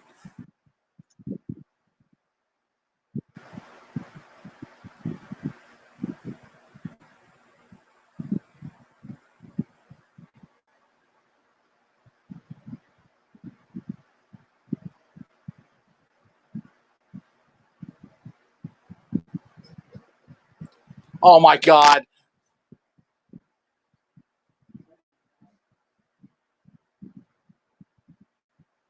The freaking Pritchard. What the hell, Bruce? Really? Yeah, poor AJ's having a rough go of it. He's buried alive. Now he has a weight dropped on him. Some bitch can't win.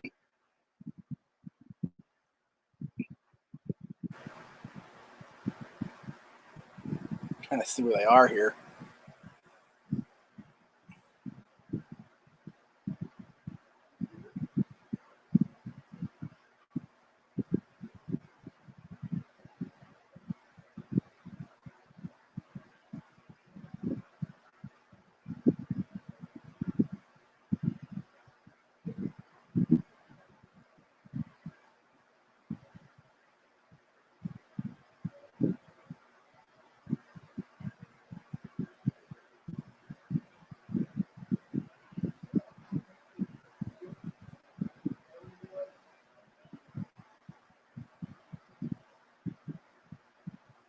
There you go. They're on the office level now. They're on the corporate level offices.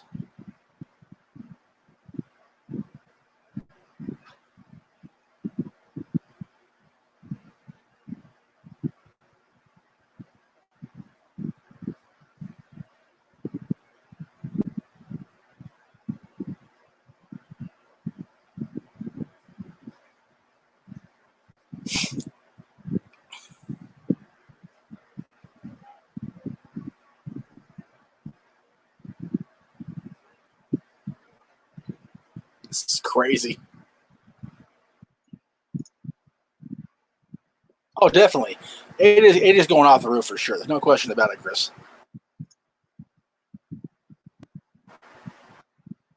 He's kicking the shit out. He kicked Otis, too. That's messed up.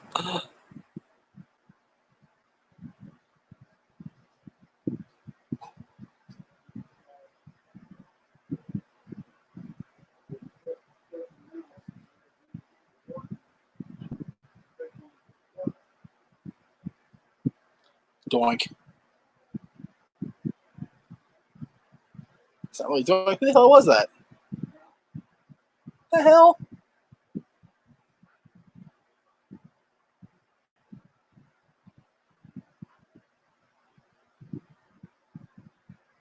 Oh, not good.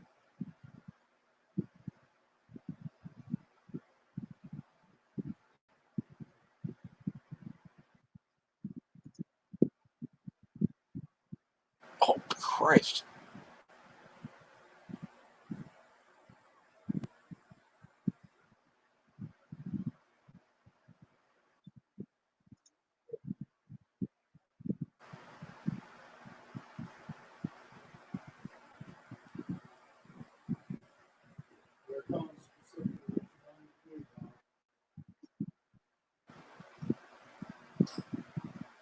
I'll work.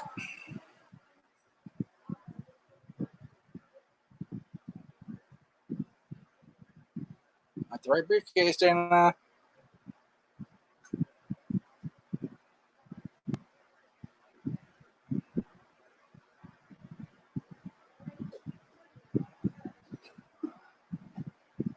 That's that.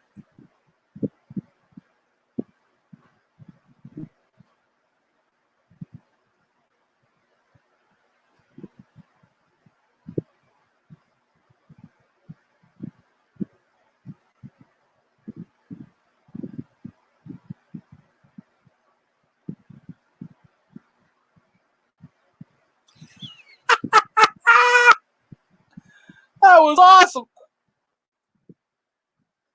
Oh, Stephanie cameo there.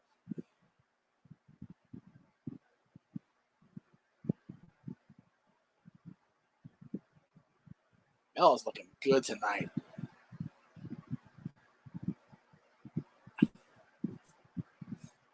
Oh, shit. And now she's unconscious.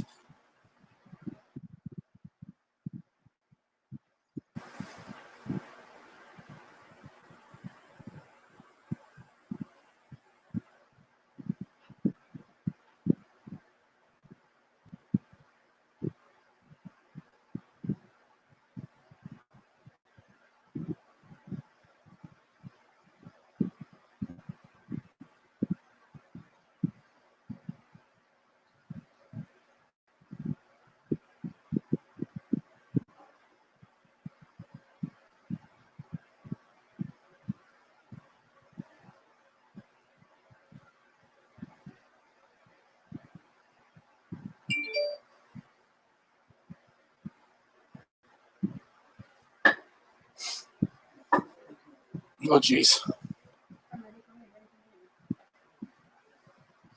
Oh, thank you.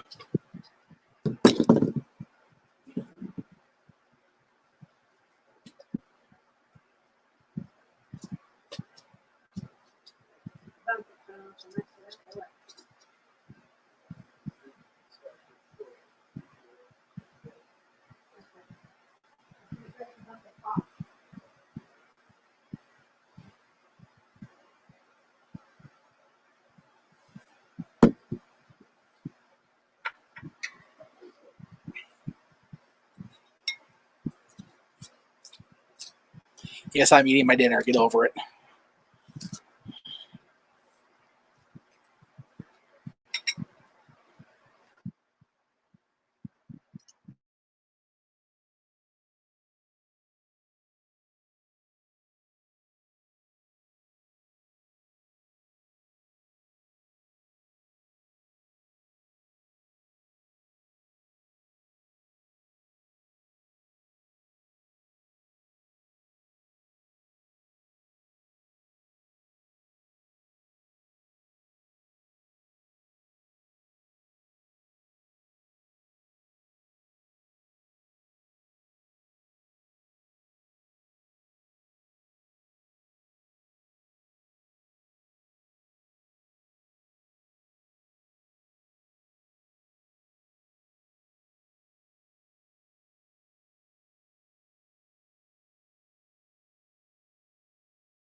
I gotta admit, it's pretty damn funny.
That just made my day.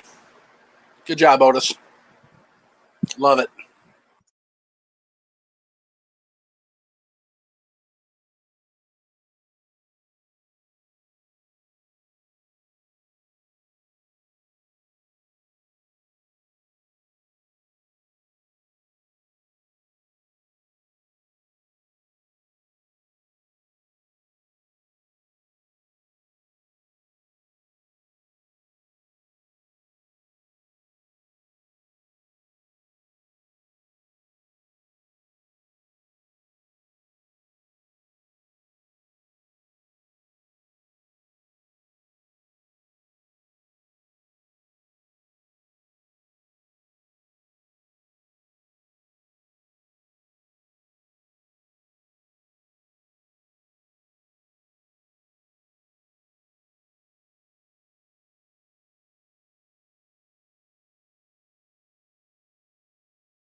And this is better than halftime meet, I think, as far as the number of people. I mean, Mankind and Rock is legendary, but this is really good. I'm enjoying this.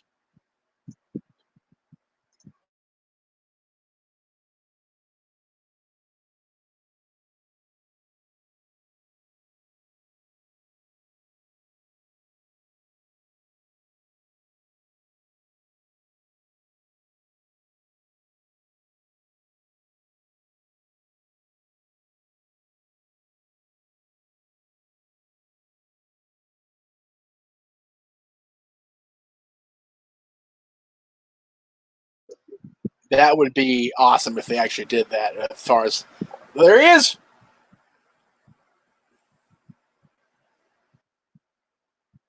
He's there, CJ. There you go.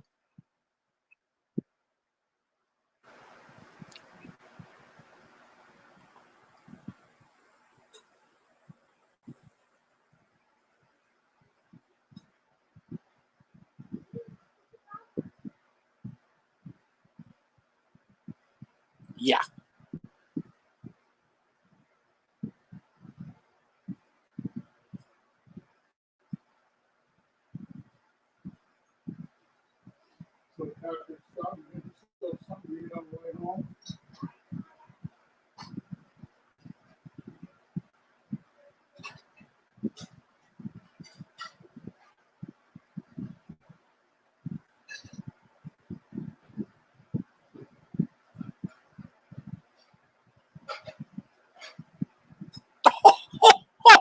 Oh, he came in the face.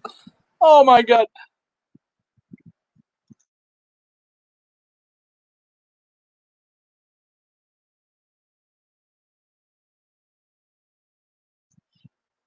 You know, I think the music in the background kind of sounds like the old Nitro theme from like '95, or am I just imagining that in my head? This is really entertaining. I'm enjoying this, Matt. This is fun.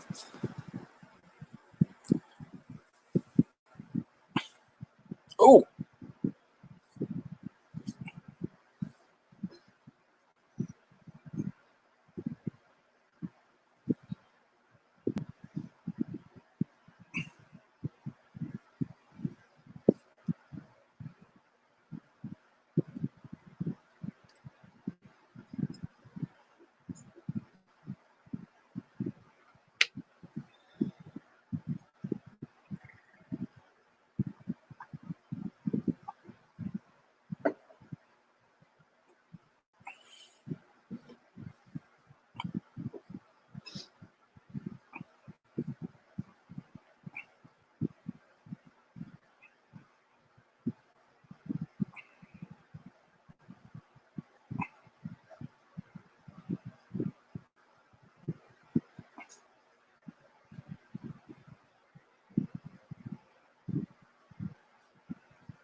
Holy shit.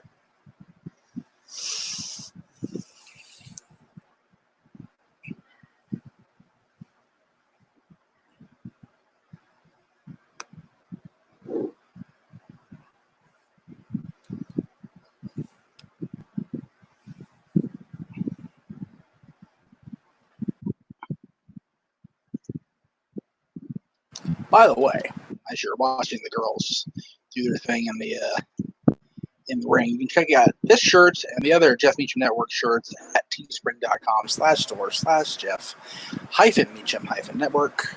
There they all are. That's available right now. More to come. So there you go.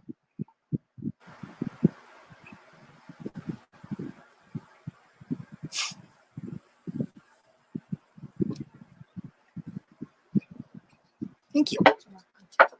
Appreciate it.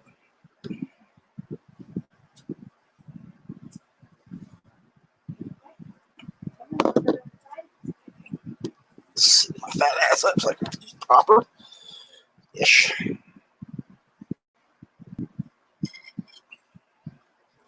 can stand me and hear my stupid ass chomping.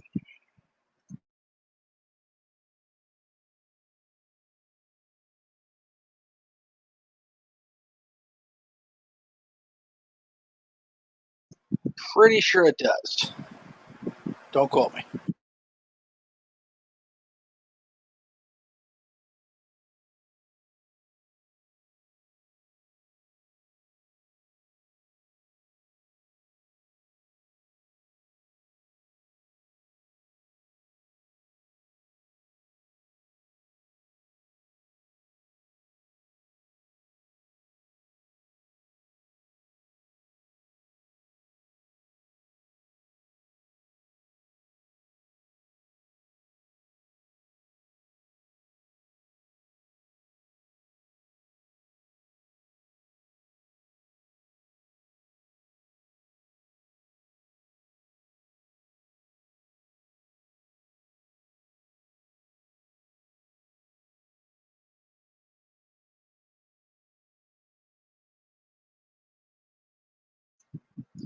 I am legit surprised they went with it, but I'm glad they did it.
That was a cool mini segment. They should do something like that again, definitely down the line here once they get things open back up. It'd be really cool to see.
Holy smokes.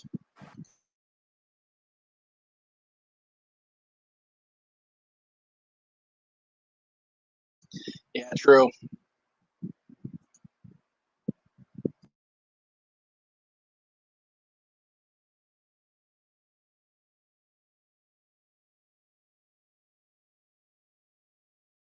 All right, so there it is. Money in the Bank in the books. Let me get YouTube up so I can see when Aaron comes on so I don't overstep him. Because I didn't want to do that.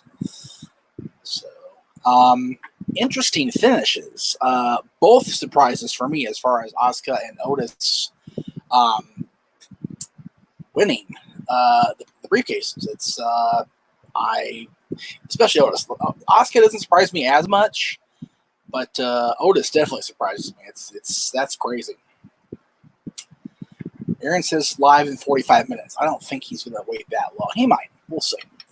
But yeah, that's crazy. Good for Otis. Let's see.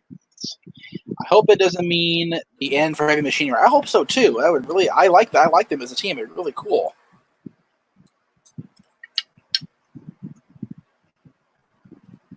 Wrestling fan is upset. What the hell was that? The ending. Otis winning, and CJ likes it. And yes, Otis won. Delete fan. It was a wild affair. So Otis is your Mr. Money in the Bank going forward, and Asuka is your Ms. Money in the Bank. Crazy pay-per-view.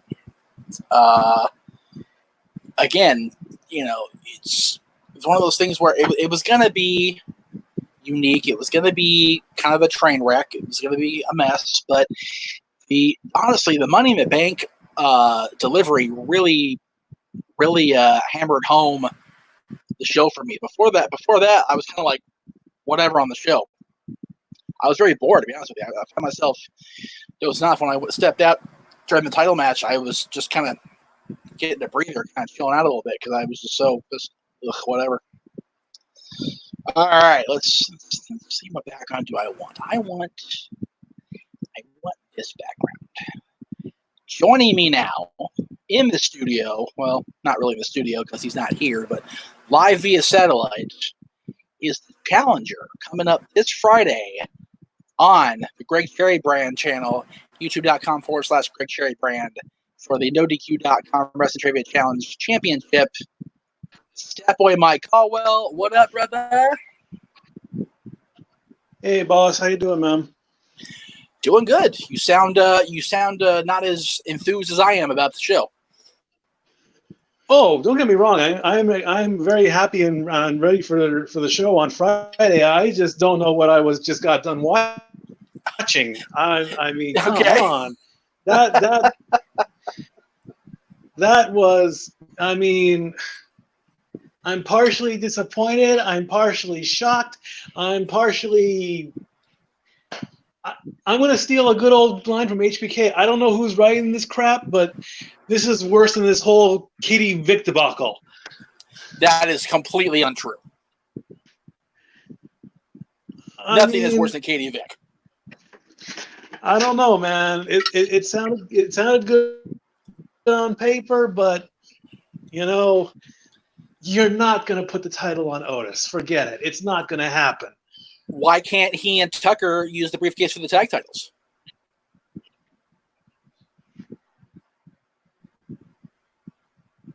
I hate you right now. I know you do. I'm so upset. I'm so upset. I'm going to clean my refrigerator. I'm in the fridge right now. Okay, I'm going to clean my fridge out because I've got a ton of leftovers here, and yeah, I'm just going to clean my fridge. So this is what's going to happen on your show.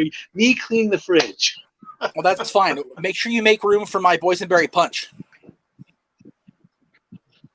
Yeah, I know. I got to get that to you someday. I almost ordered some. I was Oh, I man. was crazy the other day. I was going nuts.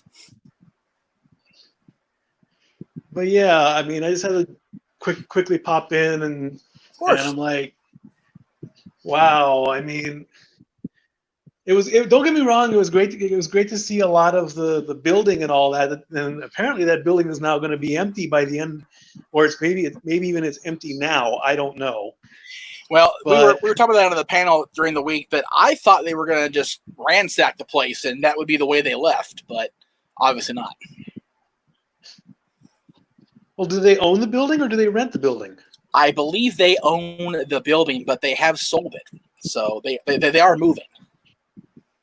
Well, I mean, so if they own it, well, then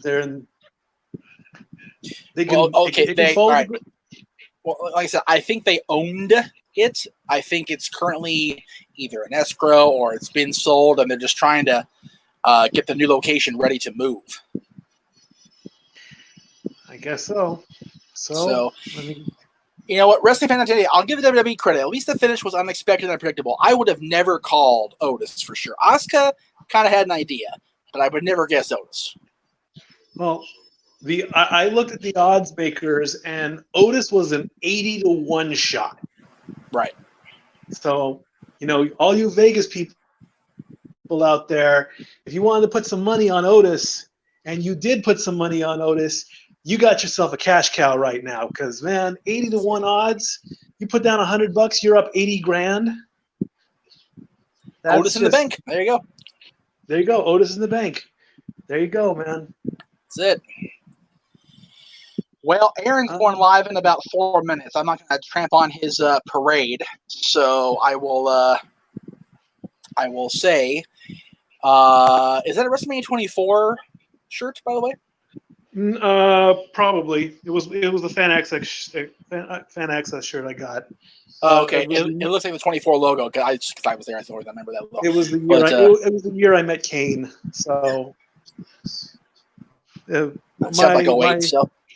My wrestling shirt collection has dwindled greatly, so that's okay.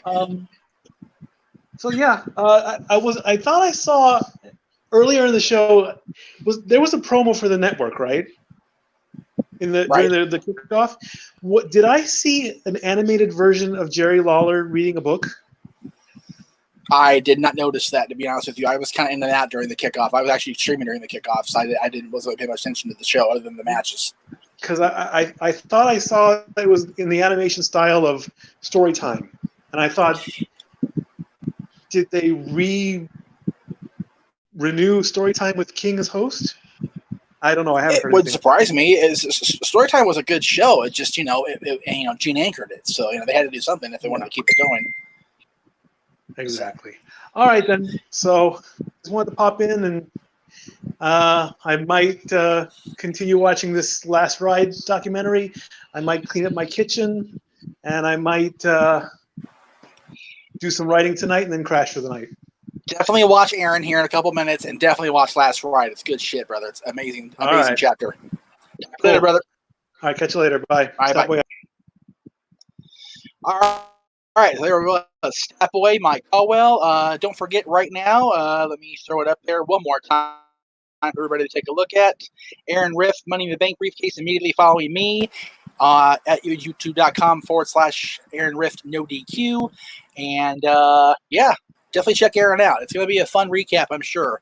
And don't forget to tune in tomorrow afternoon or evening, whatever you want to call it, at 7 Eastern, 4 Pacific for Talk Wrestling. Ask Meach Anything, the first Monday show. That's what's going to be on Mondays from now on. You'll see Jeff Meacham doing live every Monday afternoon, for me anyway, at 4 o'clock, 7 Eastern p.m., just before Monday Night Raw, of course, the hour going into Raw. So until then, I am Jeff Meacham. This is the Jeff Meacham Network, and I will tell you, have a great rest of your Mother's Day out there for all you moms. Have a great rest of your Sunday if you're not a mom. Disney stuff tonight on ABC. I'm going to watch it for sure. We'll see you guys next time right here on the Jeff Meacham Network.